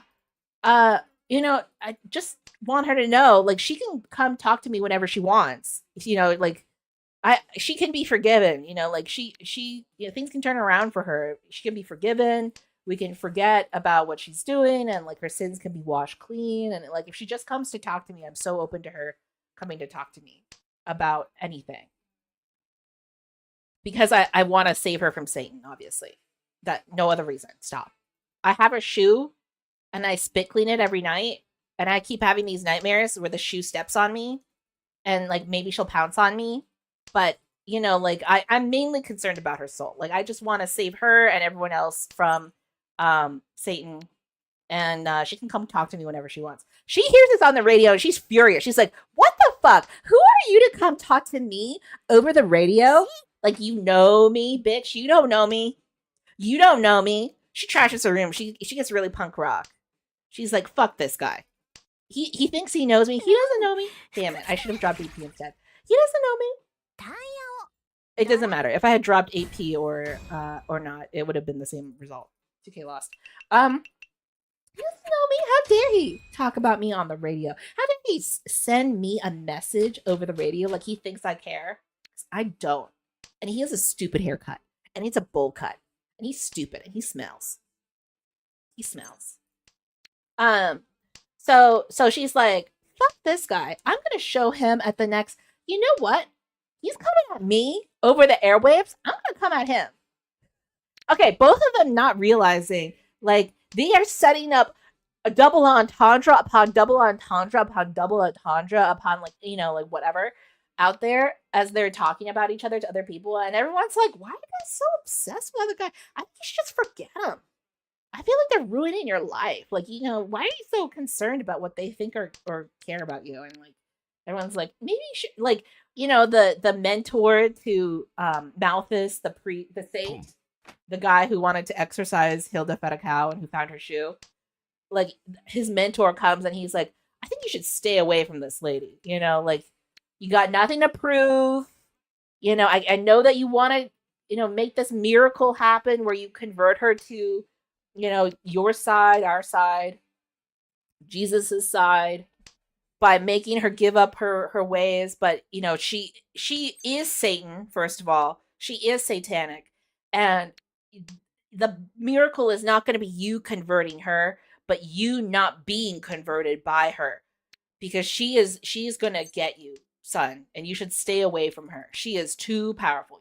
This is not the miracle that you want to focus on. You can do other miracles in other places. Maybe you want to leave the city for a while. Just get away from her. She's a little bit too strong for you, sir. And he has a point, because, you know, maybe my young friend here is over his head. He thinks he's gonna, you know, get one up on this lady, and everyone else in the city / Brazil, the country Brazil, knows he can't fight her. Are you kidding? Are you kidding? Hilda FURACAO? She's a freaking hurricane, bitch. She's gonna come at you. She's gonna destroy your life, dude. Everyone knows that. Everyone in town knows that. They're all like, well, bless him. He's doing his best. He's doing his best, okay? He's trying, and he's a saint. Maybe he'll get it. Again, the double entendres. Maybe he'll succeed. And he's just, of course, eating jam in his room alone, you know, thinking about how he's gonna overcome this satanic woman, who was like the talk of the town and the prettiest lady he's ever met in his entire life. So they go to a town hall. They go to a town hall meeting. Everyone from the red light district. There's Maria Mankiller. She's a stevedore during the day, and she walks the streets during the night, baby. That's what she does, baby, honey, sweetie. That's what she's about, girl. That's what she does, Maria Mankiller. There's Thin Waist. He is a very violent young man who wears pearls. A complex LGBTQ figure. And actually, so for the 90s, again, this is a telenovela from the 90s. Amazing, somewhat like amazingly positive to good, surprisingly good LGBTQ representation in Hilda FURACAO. Which is, again, why Gen Z likes it. You know, it's like, they're like, this passes. Thin Waist is there. Hilda's friend Leorna's there. She's a sweet girl, kind of simple. She's a nice, sweet girl. You know, and again, everyone else from the red light district is there. You know, the guy who like is her doorman for when she has business, he's there. You know, like, all the moms in the city are there who are fighting for family values. They're there for some reason. So there's like switchblades and rosaries. You know, it's just like people are yelling at each other. Young communists are in the crowd. They're part of the mix. You know, they're part of the mix. They're yelling. They're saying whatever. And they're being a nuisance. Actually, I feel like the red light district workers and the family values moms, like, you know, they're like doing whatever, and like there's just random college kids being a nuisance in the mix, and it's fine, it's whatever. Hilda FURACAO appears. Everyone's like, oh my god, it's her, it's her, it's her. I can't believe she's here. Oh my god, she's so beautiful. Blah, blah, blah, blah, blah. And she's like, yeah, I'm going in. I'm sitting in, and I'm gonna watch this, and I'm gonna watch every single politician who's voting to have the red light district, like destroyed and moved. Because I know they all come to the brothels, and they're very, they're these very hypocritical people who say one thing to appease their audiences and do another thing in their private lives.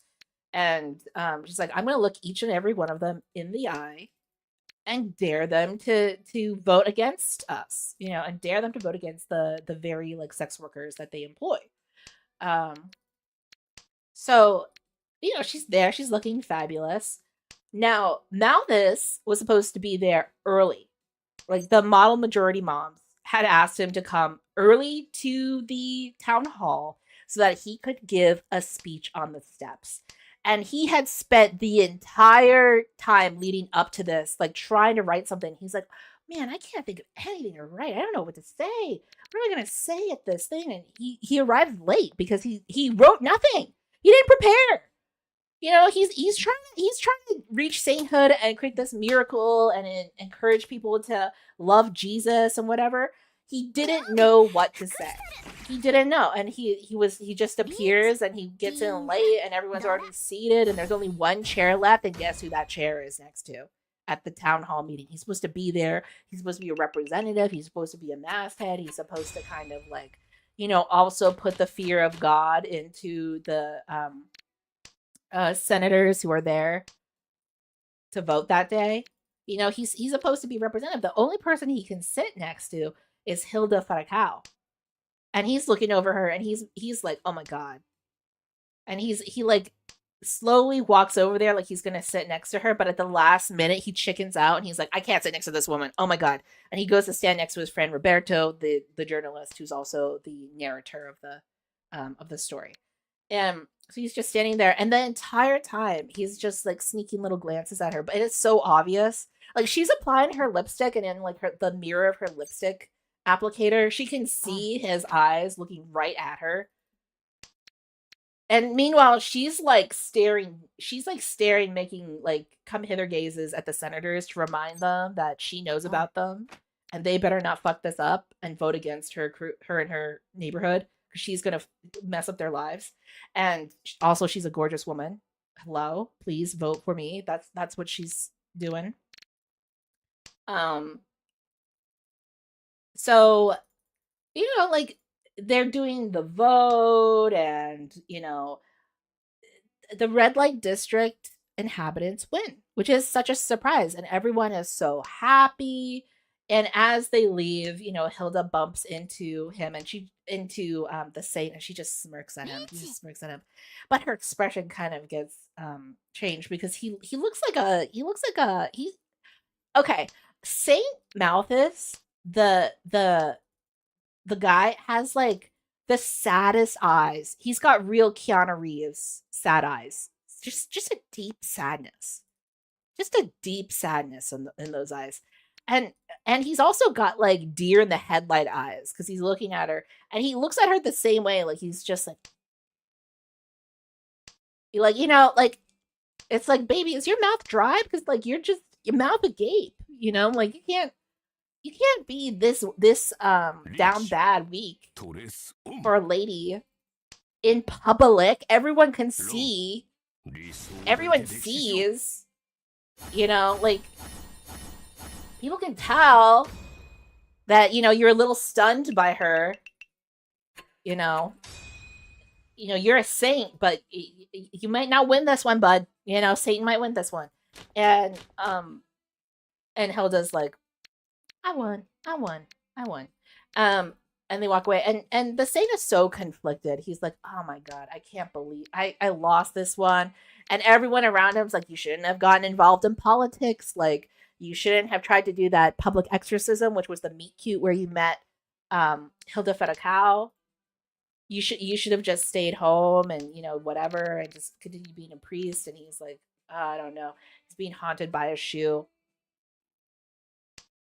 He's being haunted by this shoe. He's like, I'm gonna go home. I can't take this pressure. It's too much. It's too much. It's too much. I can't take this kind of pressure. So he goes home, he's like talking to his mentor. He's like, "Oh my god, I really want to like perform this miracle and I have so many doubts and I really want to do this and I I want to win this fight." And his mentor is like, "You need to stay away you need to stay away from this woman. She is going to win. She is a problem. Don't get involved with her." He confesses that he has this shoe from her in his possession. And his mentor is like, "What the fuck are you doing with this woman's shoe in your cell? Why are you cleaning it at night? Get rid of this. This is not a good sign. It's a bad sign. You know, anyone could tell you that. It's a bad sign that you got this woman's shoe that you're obsessed with now, and all you can dream about is women's shoes stepping on you. That's not a good thing. That's not good." So he's, like, and the priest is like, "You know what? Bring me the shoe. We're gonna burn it." And he runs away. He runs back to the city. His comment. He's like, I can't let him burn my precious shoe." Ah. Meanwhile, Hilda FURACAO is like, "I can't, but I won that battle, and now I'm gonna ruin this guy's fucking life." He thought, is this like an explanation of the whole plot?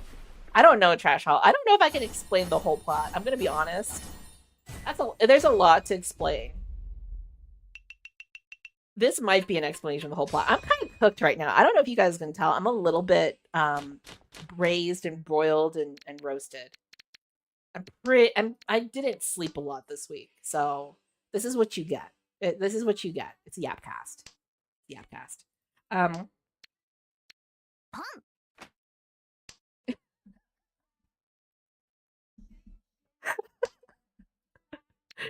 That's valid. Yeah, I have to talk about. I have to expunge this demon of Hilda FURACAO from my body successfully in a way that Sant Malthus has not expunged this woman from his body.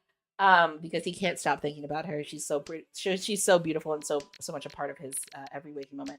Oh my god. So she's like, "Oh, so now table's turn, bitch. I won this first war and this first battle, and now I'm gonna destroy you."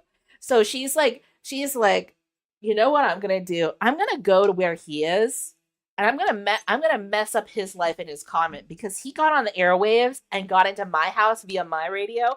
I am going to mess up his life now because he's a fucking stalker, and where I go, he's trying to like." Get my attention or talk about me to everyone. And who does he think he is? Who does he think he is? So she goes up to the convent and she's gonna give him a piece of her mind. And she sees him. He's like setting up for mass or whatever. He's like putting a Bible on a little stand, and he looks up and he sees her. And she marches right up to him during like the beginning of mass. And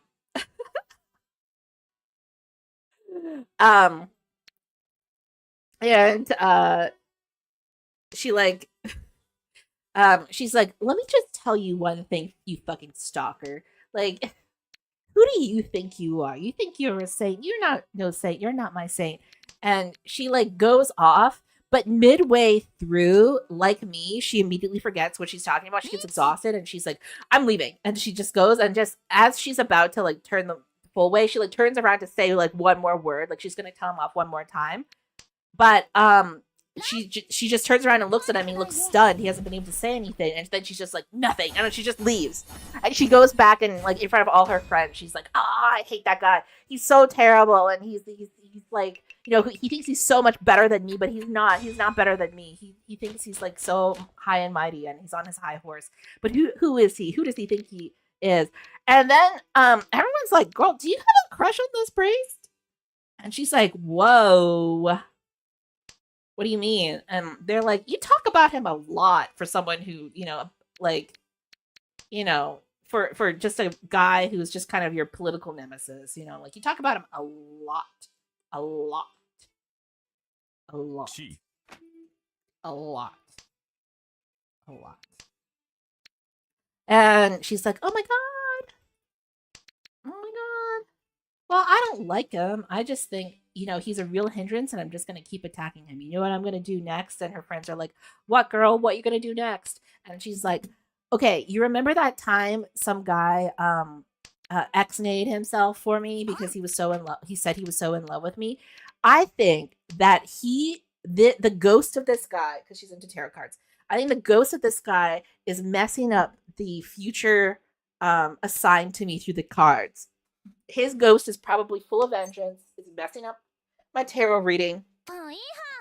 So I'm gonna have the church do a special mass for this ghost of this guy who ex-nayed himself because he couldn't be with me, and I'm gonna make that stupid priest head the mass so that he has to do something and for me, and I can inconvenience him. And everyone's like, "Oh, oh, oh, oh, oh, oh, okay, go ahead and do that." And she's like, "Yep, I'm going right now."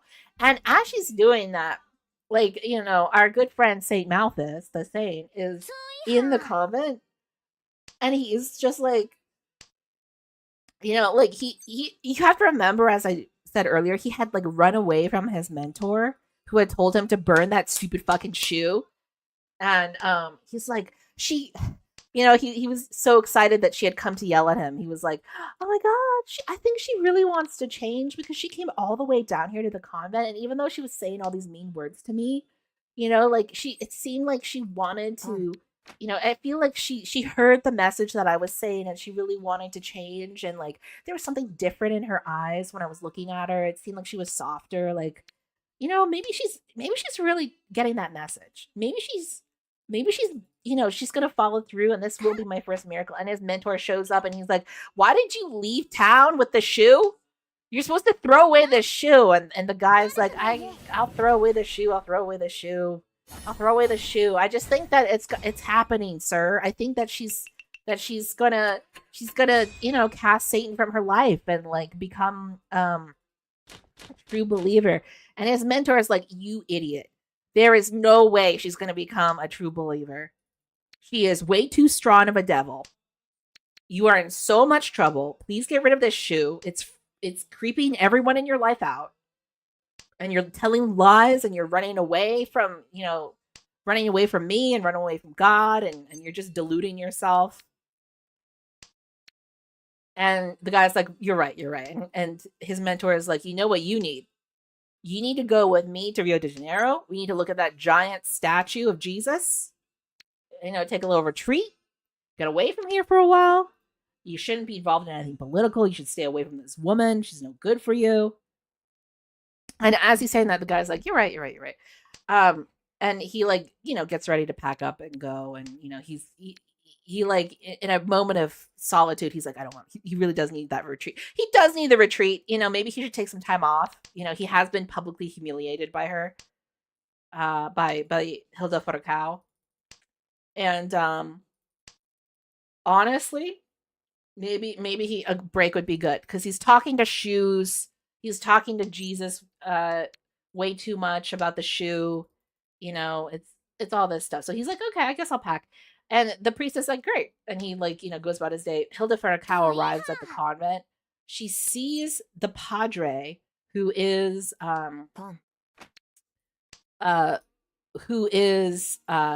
Saint Malthus, everyone calls him the saint, saint's mentor. And she's like, "Hey, do you know how I can set up a mass and get the saint to like be in charge of the mass?" And he's like, "Why do you want to talk to the saint?" Like it takes the padre a minute, but then he realizes, he's like, "Wait a minute, what's your name?" And she's like, "Oh, my name's Hilda." Again, she's just like a nice lady, she looks just like a nice lady. He's like, "Hilda, are you the hurricane?" And she's like, "Yeah, I am the hurricane. What of it?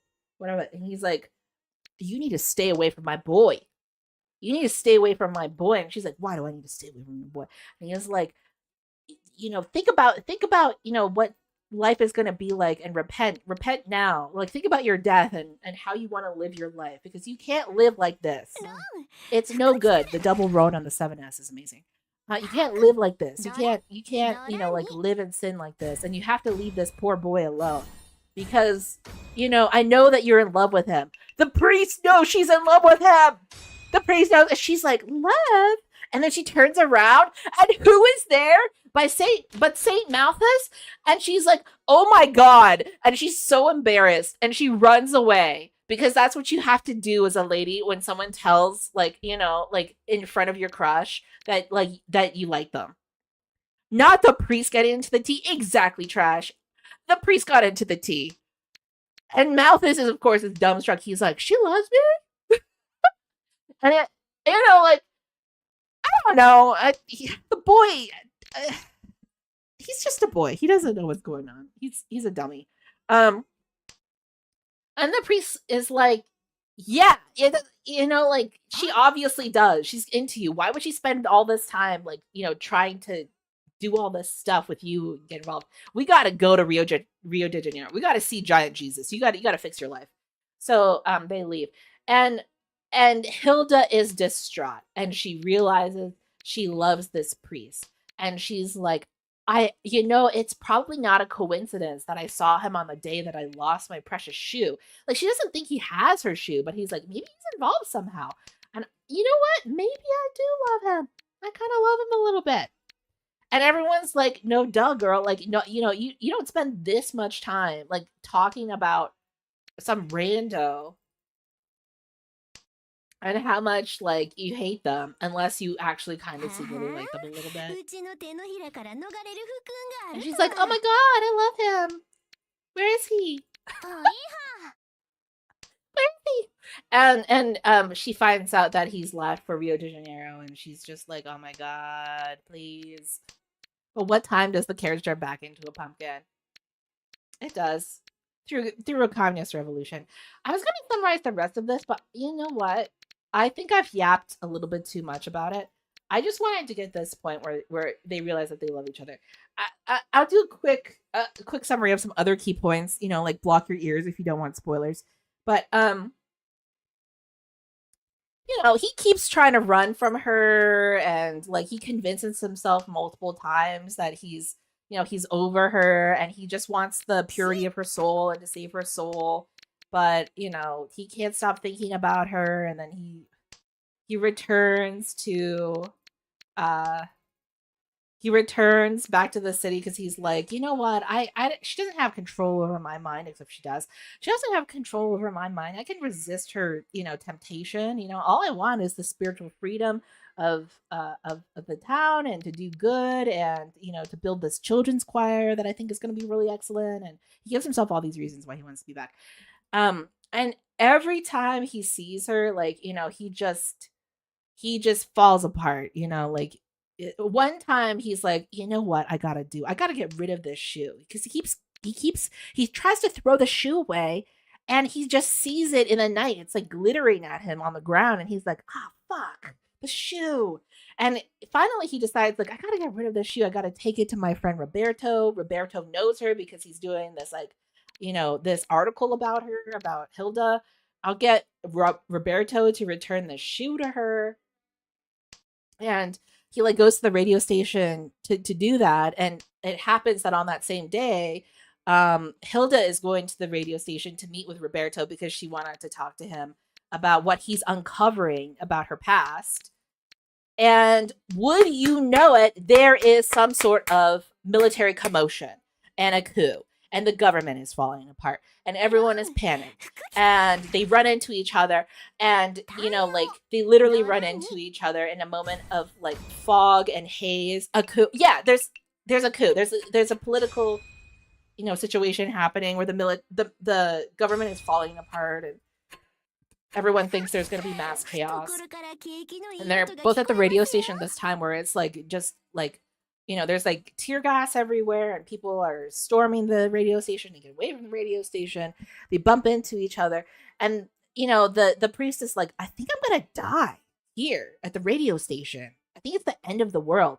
And they just grab each other and they kiss. And then he runs away immediately because he's like, what the fuck? Oh my God, no, can't kiss girls. And then that's what he's like. And then You know, he's running away. And meanwhile, Hilda's like, he gets me. I think he likes me. There's no way he doesn't like me. I'm gonna get him. I'm gonna get this guy. There is no way he doesn't like me. And you know, Malthus freaks out, eats a lot of jam. He just eats so much jam over the course of the film. I just keep thinking about how the actor who plays him is like eating like handfuls of jam raw. He's raw dogging the jam. No, sometimes with a spoon, sometimes no spoon, just fingies. You know, like it's kind of gross. He's just eating a lot of jam. He's looking at shoes. He's having a meltdown. He's like, what am I gonna do? I gotta go home to my mom. And he keeps trying to like go back and forth. He keeps like looking at her, you know, like from a corner on the street, like looking up to her window at the brothel, and just, you know, having a lot of big feelings. We all got our cravings. Yeah, we all have our little foibles, our creature comforts. He's eating all that jam. Anyway, you know, eventually they do it. You see her boobs. It's all a thing. And I'm not gonna ruin the ending for you, but it's very complex. Like it's very hard for them to get together because every time they do, they get close to each other. Like Wendy's fries dipped in a Frosty. Trash haul? Yes. Exactly like that. Exactly like that. Exactly like that. This is the Wendy's fry dipped in a Frosty that your best friend told you about. Your bestie, who's me. It's just complicated and difficult, and he tries to run away from her a lot, and she's just like, I know you like me! I know it! Because she's a woman who knows what she wants, you know, and she's gonna get that tiny little priest and his sticky little jam fingers. Like he thinks he can get away. He can't get away. How's he gonna get away? How's he gonna get away? He can't. He can't. He can't. He worships a shoe, and he can't get away. Okay, that's how it is. That's just how it is. Oh, Ifatsu. Anyway, I highly recommend that you watch it. I just looked at the time. I realized I've spent 2 hours doing really poorly in games while summarizing, like the first third, really the first third of HILDA FURACAO.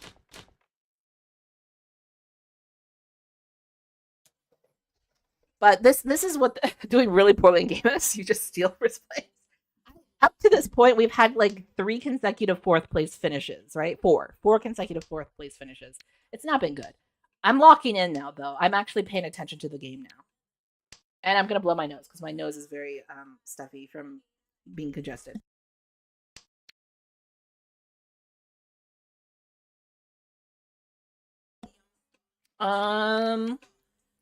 But I hope you watch it because it's actually like really good.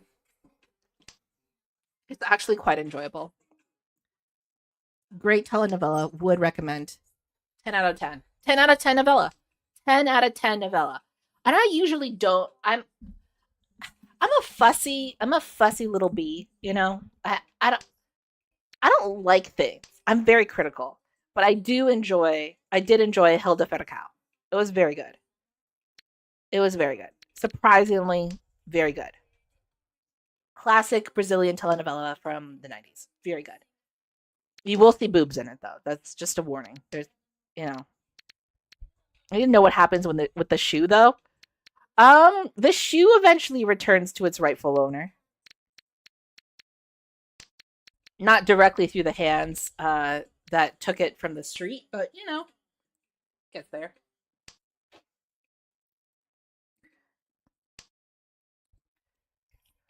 Eventually, yeah. Eventually it gets there. Another shoe is lost at a later point, you know. Things happen. Shoes are made to be found, lost and found, you know. It's actually a really nice shoe. I want to just say, like, there's some real the costume design in the telenovela is really like excellent, really excellent. I'm gonna turn the 3P into the pair and try and get like a Ricci Ping Fu on this. Chanta? Yeah, we could do Chanta. I could have gotten rid of 5-6 instead. That may have been the move, actually. Oh no, yeah. The thing I think is that it's gonna take too long to get into Chanta. I'm so sorry. I have like the hiccups right now from like talking, from yapping so much about the television development. It was a really good one, you know, and I'm glad that I got this off my chest because I really hope other people watch it so that we can be like, oh my god, I can't believe that this guy got, you know, got smooches even though he had like the worst bowl haircut I've ever seen. I mean, sure, he looks like Keanu Reeves. On one side, he looks like Keanu Reeves, but the bowl haircut is doing so much to cut his aura down to nothing. Oh, oh, oh! It's a bad haircut. It's a bad haircut. Like if he just like did a little like snip snip here and there and just like got it into some layers or something, it would look so good. The bowl was there to contain all his feelings. Yeah. And he has a lot of them. Most of them like panic. Most of them panic. I mean, you would be too if like if a sharp lady was chasing after you of that quality. I think you'd be terrified. You'd be terrified. It's frightening. You know, you ever been hunted by an apex predator? It's scary. It's scary. You ever get yelled at by a lady and she's so mean? I don't know. And she's like, "You're not a saint." I mean, like, that's rough. That's hard to come back from. You're not gonna win. You're just gonna crumble like a piece of chalk and get stepped on by her giant foot in your dreams. Yeah, that's how it goes. That's how it goes. Yeah, that I could watch it again. I'd probably watch it again. It's just very dreamy. Like the aesthetics are very beautiful. Acting amazing, cinematography amazing. Like everything was surprisingly good. Surprisingly good plot. Like the various political plots and like the other plots of the other characters are also pretty good. Though I don't like Aramel's plot, like the conventionally handsome guy who wants to become an actor in Hollywood. Like he's a bit boring. He's a bit boring. And so is Roberto, to be honest. Roberto's kind of like a skeezy journalist, communist guy, like someone you would meet in graduate school or something. He's a little bit ugh. But you know, like the main plot is no, whoops, I didn't mean to do that. The main plot is hilarious. The main plot is hilarious. I'm gonna fix this. Don't worry about it. We'll fix it. We'll fix this. We're gonna 789 SSK. This is the way out of this. Somehow I'm gonna 789 SSK. Or by predator, fortunately, I'm not friends with Minecraft YouTubers. Okay. I mean, not a predator in those terms. Like Apex Predator, and like she's just a really the actress who plays her, I think, has like a lot of cojones. She just has a lot of like she has like a real presence, screen presence, and energy that's really hard to describe. It's like very good acting, like surprisingly amazing acting.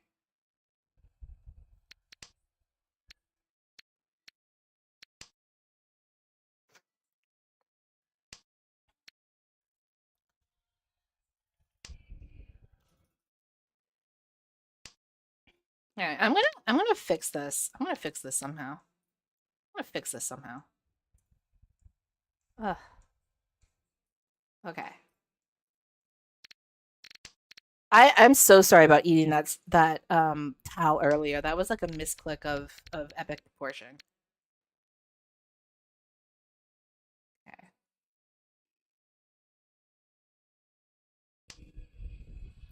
Okay.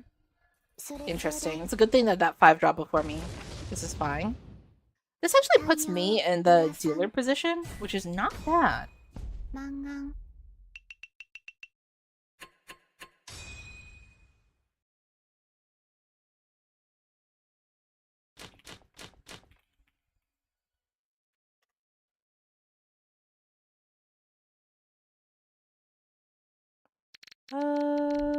dropping north.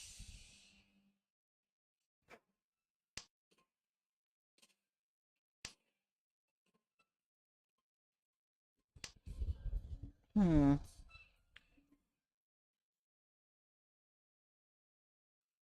1M drop. Okay.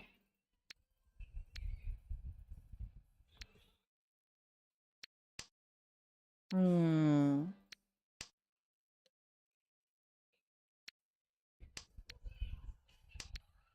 I don't know if that's 9p helps or not.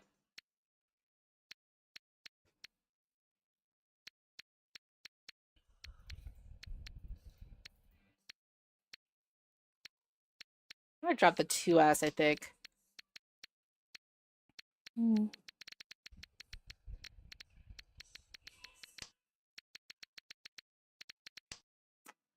Yeah, 9p drop here.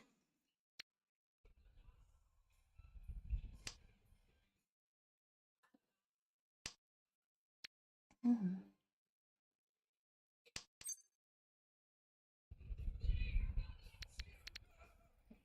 Okay. I kind of don't want to drop this Dora 4M, but I think I have to. It's like not connected to anything. It's not like quite usable. I guess the 7S is my pair. I don't con the 7s because I need to use them in this material.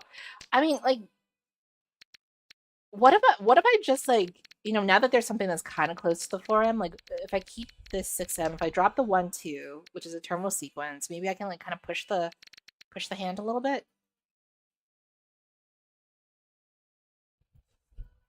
And that's not too bad.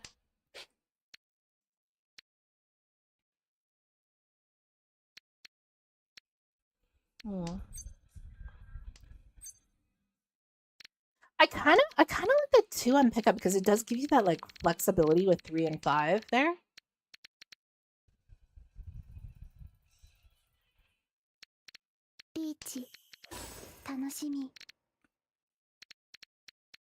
Hmm. 1p drop.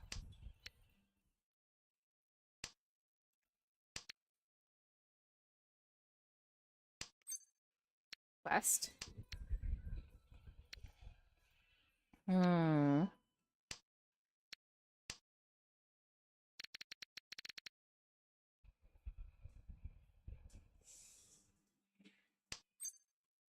Hmm. Kind of working for me.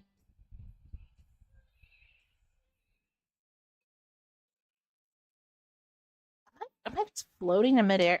What the heck? Let's see.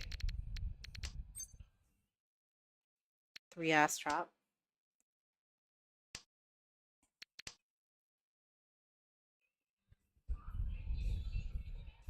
Hmm. I just need to remember not to hit the con button. And I think I might Tanya shift. So like the idea here is like if we could eat a 3 or a 5, drop this 9S. We can Tanya shift, have the 7S be a triplet or still possible pair within this material. Do this and just seek out a 5-8. This is also the other option here. Because this was already set up. And it's nice. This is a new Patsu. Richi, Abatsu, Infu, Dora. No Ura, unfortunately, but still a nice hand. Very good. See, when you lock in, you actually get... Okay, I'm going to drop the white. Okay.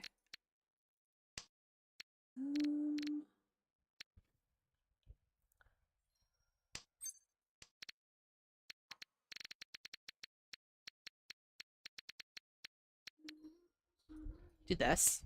See if I can move it this way. When in doubt, Tanya out. Isn't the way.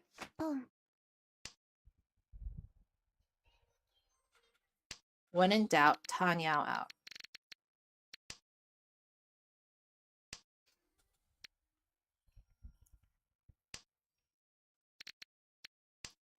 Let's do this.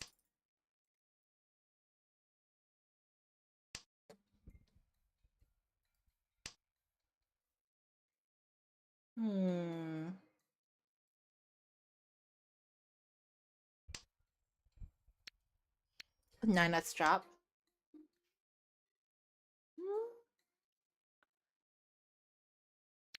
6p drop.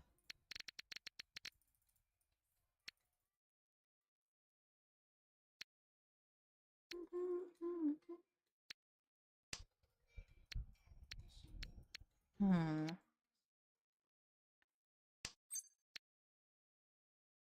Yep, let's eat this, drop this. We're tempai.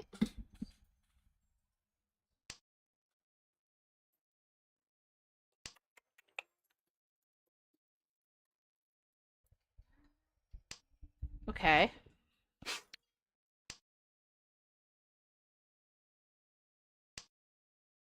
Um, 25p. Nice.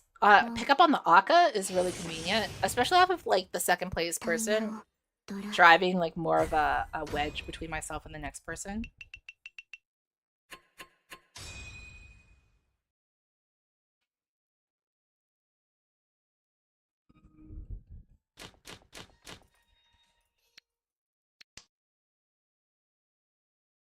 Okay. I'm gonna drop 1p.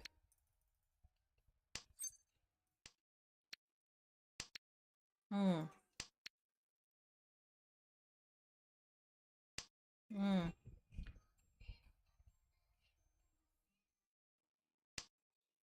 White drop. Hmm.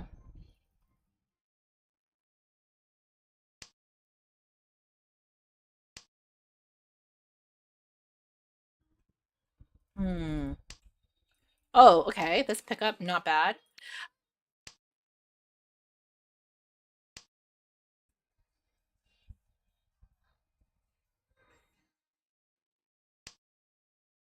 Eavesdrop, eavesdrop. Okay. Hmm.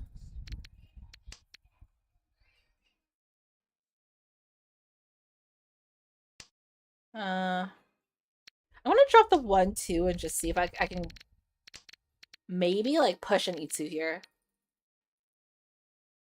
With like the 2S and then the 3S as like the other parts that are non-Itsu. But the problem here is I had already dropped a 1p. So I should just like instead just go for like the traditional material.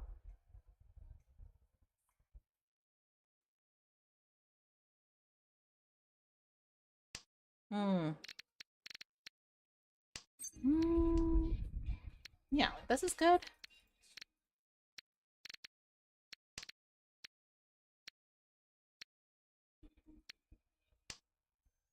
Hmm. If I see a 7p, I should eat it and just like do the Tanya shift. I think that like makes sense.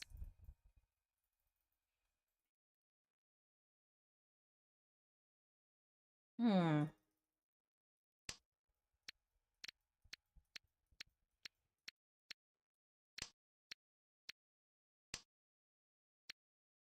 Mhm.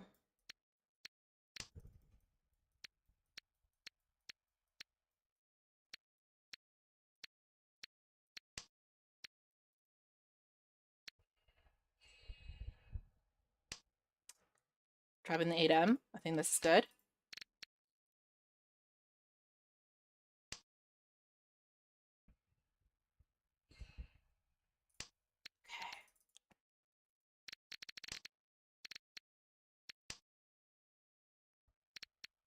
Okay, I guess eat a 4-7. Just like in the last couple rounds, I think we can. I think we can kind of push it. Possibly there's a relative. I don't know. I don't know if it's going to be possible for me to get a 7p.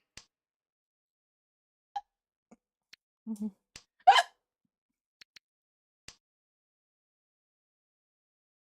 Hmm.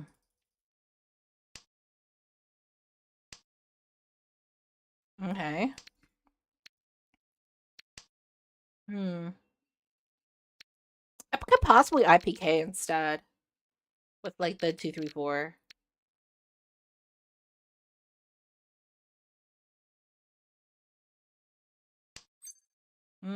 Yeah, it's a 6-7-8. And then you drop this, and then you're tempai. And you just wait on 4-7. an annoying way, actually. So this is kind of shit. But at least we're Tenpai. At least we're Tenpai.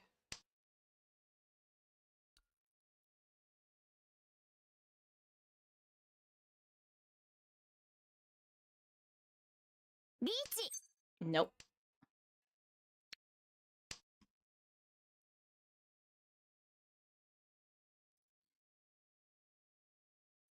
Okay.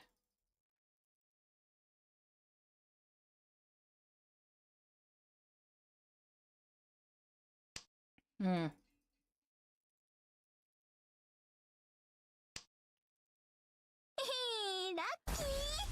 Horrible. Okay, horrible. Ugh, an Earth 3? Disgusting. Disgusting. Actually, somehow still first place. Even with that. Not bad. Not bad.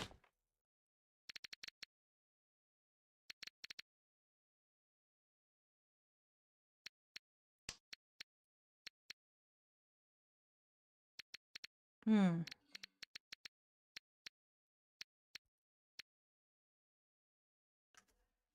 Okay.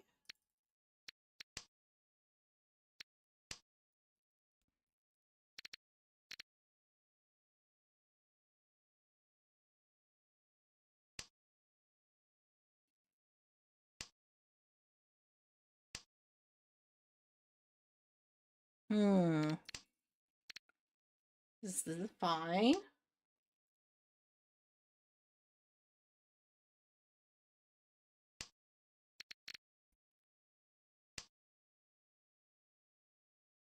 Okay. That's not a good hand. I think like the material to make it work is a little bit a little bit of a nuisance.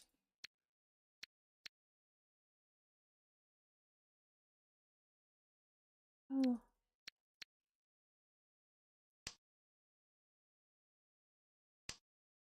Okay.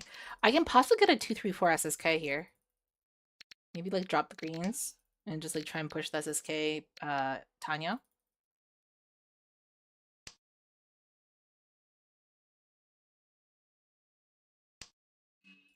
Yeah, I think that's maybe the way. Push Tanya SSK.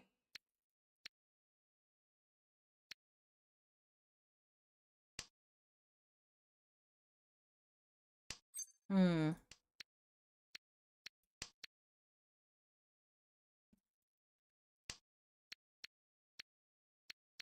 Okay. The thing is, like, am I gonna get another 3M? Probably not. Like, maybe I need to abandon this plan for a different plan. Give up on the SSK. Live to stream another day. I don't know. I don't.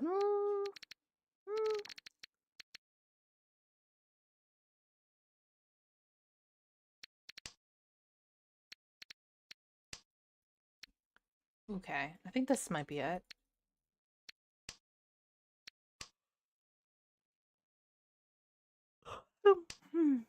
Oh, fuck.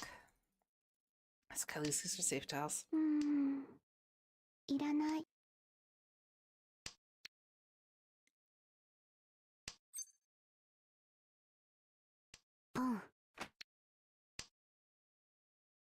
Okay, get into Tenpai.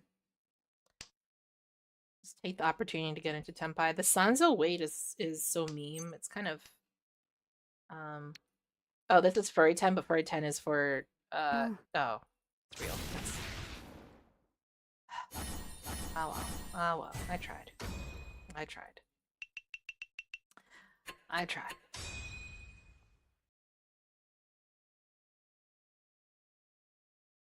I tried. I'll try again.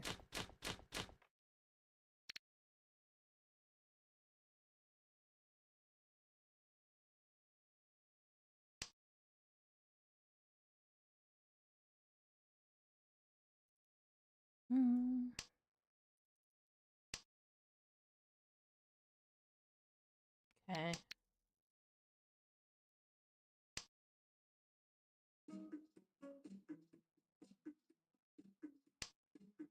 Hmm. Okay.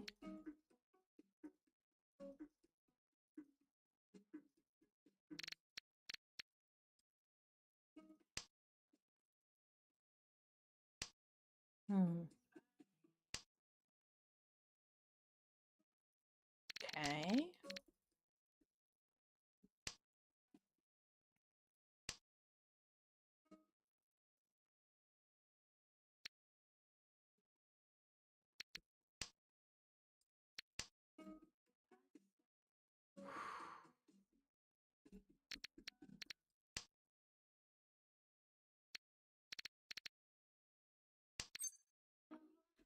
Okay.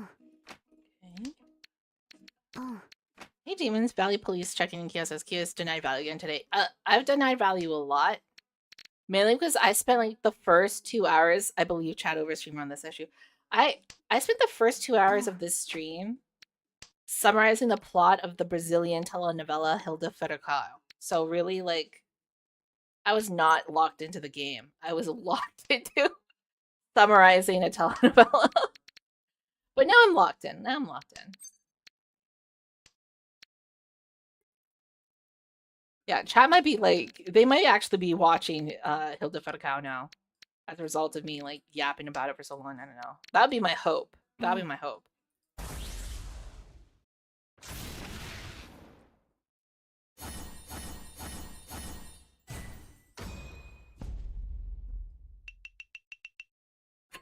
Okay.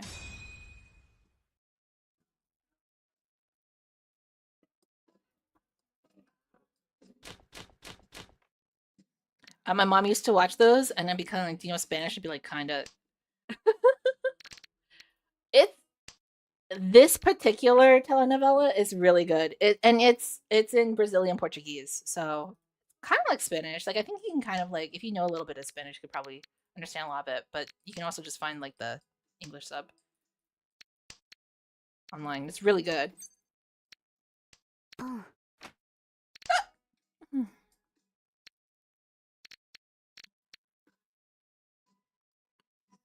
I think the idea here is like a fast move. I'm just trying to get this dealership away from Shimocha. So trust in the process, but basically we're waiting to pun this. I kind of like went a little bit.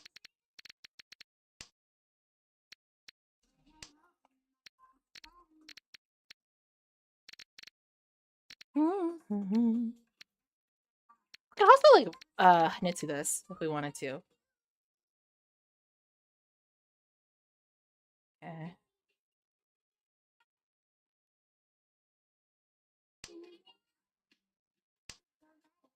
1M drop.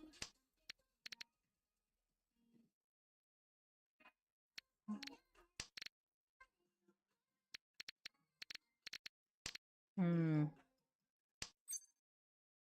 Yeah. Maybe I should have gone with the track of like dropping the Manzu tiles and just like trying to push this as a like, very specifically Hanitsu hand.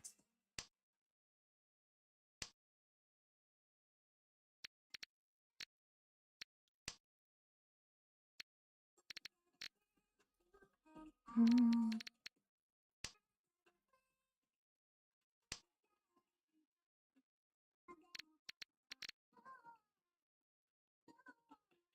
Huh.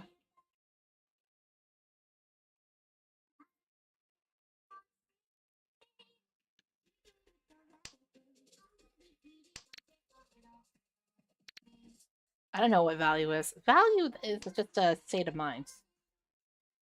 In a way, you could say I'm always full of value.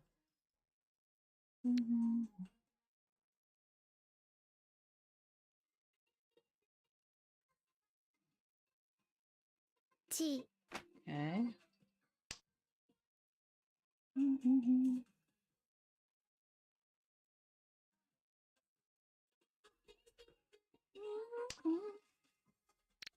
Okay.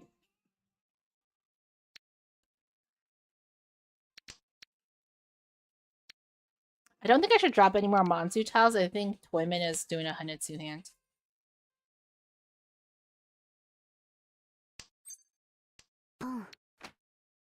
So like dropping Manzu tiles right now is a little bit of a concern.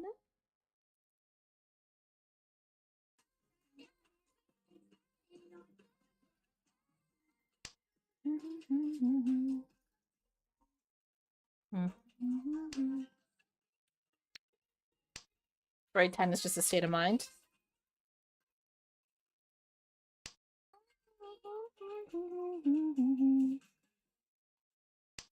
Right time is just a state of mind. I can overcome this through sheer force of will.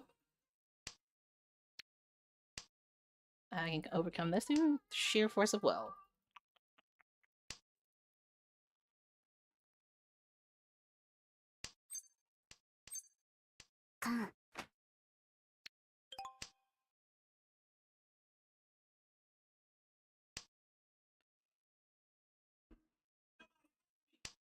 Okay.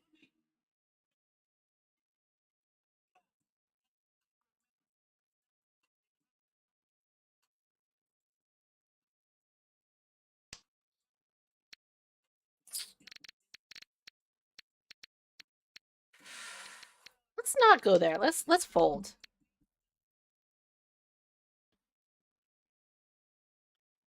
Let's fold.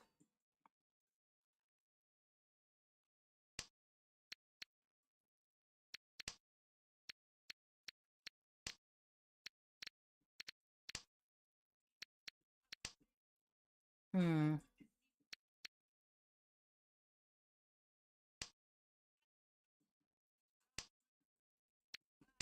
Hmm.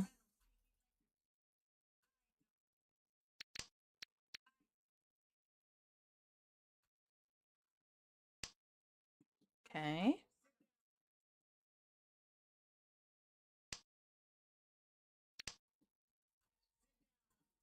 I'm good. Did not deal in. Maybe help someone else get an insane hand though. Pros and cons. No one was in Tenpai.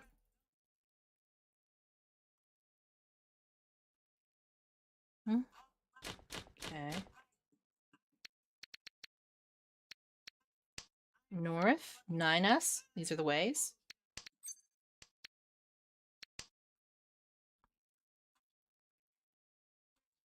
Hmm. Hmm.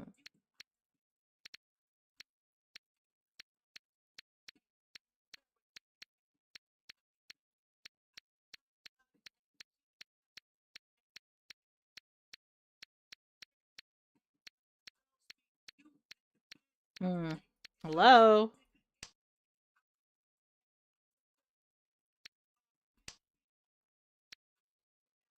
Okay.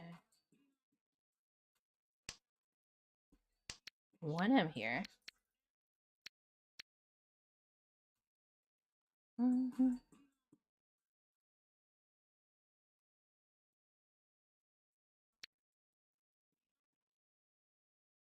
Mm-hmm.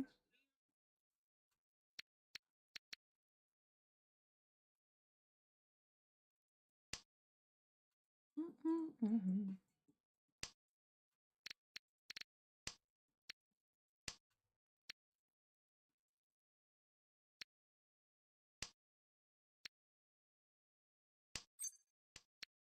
Okay.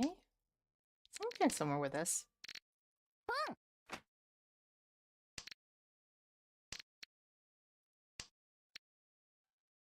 I think I'm gonna have to let go of the 9M.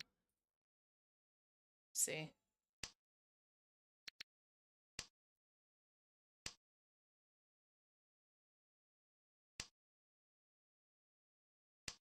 Hmm.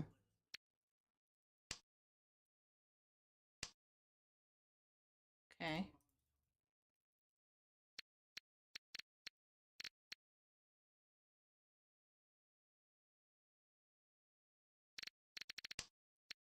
Hmm. Hmm.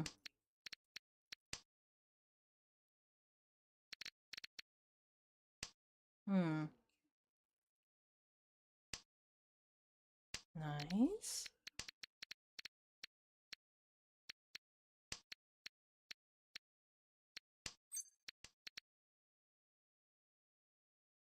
Okay.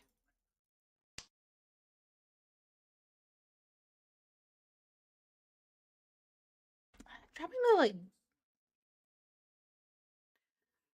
take 2 steps back, 1 step forward. I don't know. Like dropping the terminal sequence here. The idea is just to make it a little bit more flexible, but I think I may have done that a little bit too late in the game because we're like in the second line. 27 more tiles left. Ooh, actually, maybe I'm getting somewhere. Maybe I can like parlay this into like a 3-4-5 as IPK. 9Ms as the pair, Javi.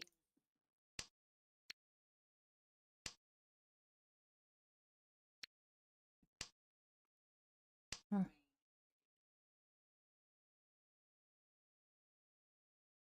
Hmm. Hmm. Hmm. It's a lot of pairs. We could also just go like could push like a 7 pairs hand, which wouldn't actually be that bad either.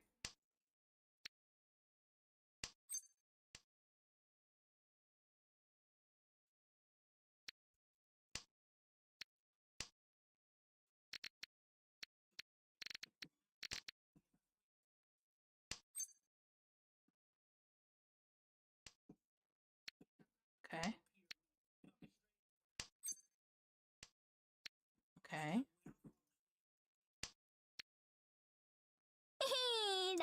Interesting.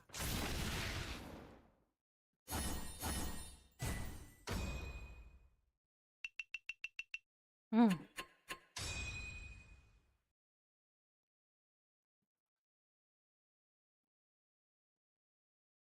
Hmm.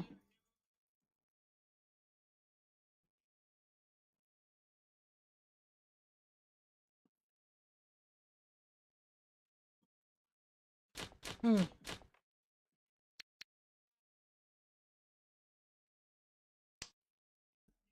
Okay.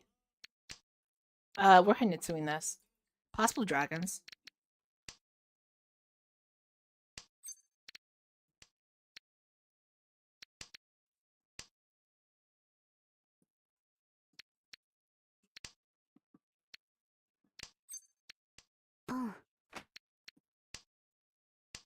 Hmm.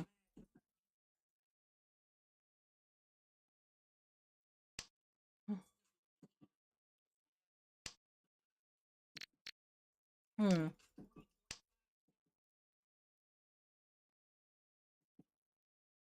Hmm.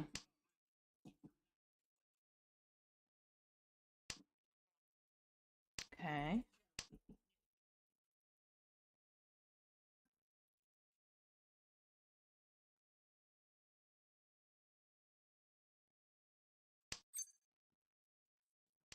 Hmm. Hmm.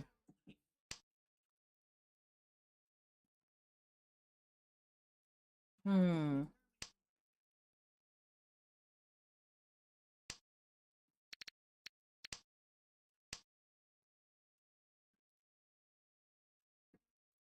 Hmm.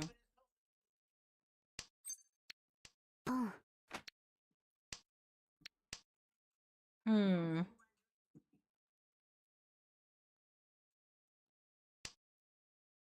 Maybe like little dragons and it's a toy hand.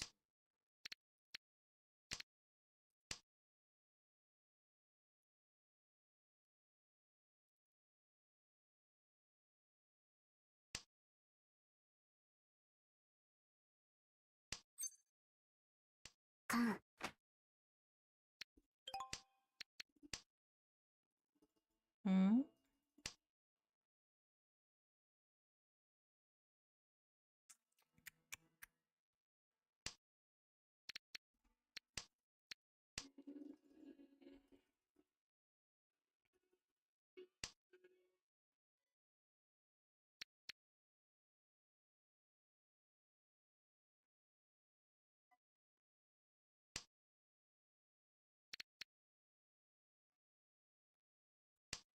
Give up on the dragons just to be in Tempai. Yeah. That's what I was afraid of. It's gonna be hard to work out just because like everyone else had the reds and they weren't gonna drop them. Nice. No. And I had a feeling like left would be weak. I mean, they are the one with the fewest points. 初本一漫画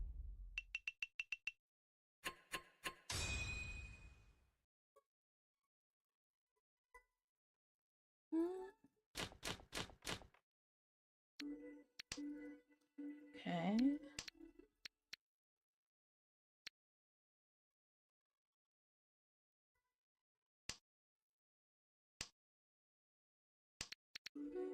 Okay.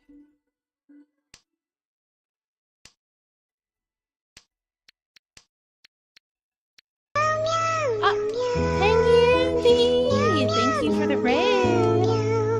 Thank you! Shout out. Do you have good games? Chat, did he have good games? Did Andy have good games? Thank you so much for bringing your community. If you Andy need just to raided raid with and 5 run, viewers. please feel free. I know you've probably been streaming for a while. If we haven't met before, Ham Kiosk, Green Snake VTuber. 112, so games were good. Yeah, I on the contrary have been having horrible games.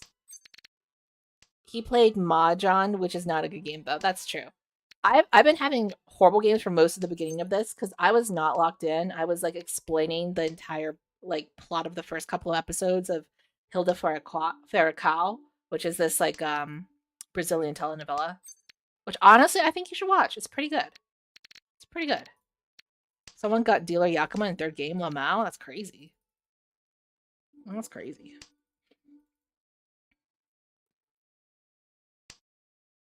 You know what's even crazier is like the person who DC'd was in first until last game. I don't think they're coming back, dude.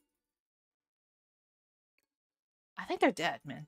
I think I might also be furry tent if we don't play our cards right.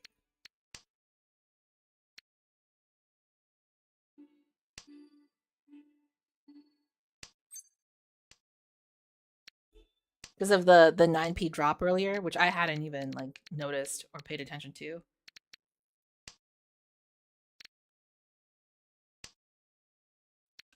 Okay.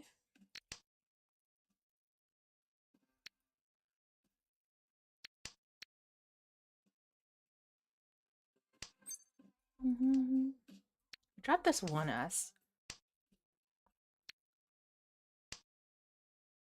I don't need to win, it's just I can't lose or I'm gonna lose out on this hand, you know?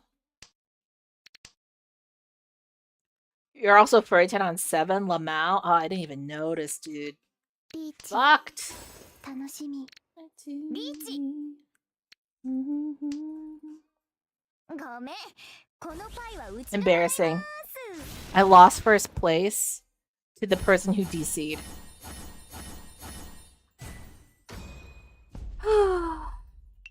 Still believe. The person who DC'd won first place.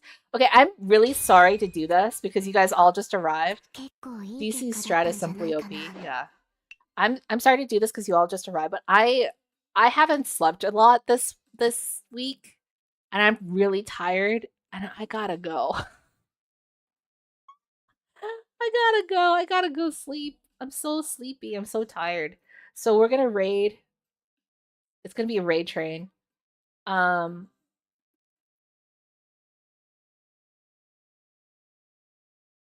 Let's raid. Let's raid Exon, since I haven't seen him in a while. I'll see you all on the flip side when I get more sleep. Thank you so much for stopping by. Thank you again for the raid. Andy, thank you. Thank you for the raid. I'll see you all next time. Thank you again. Bye.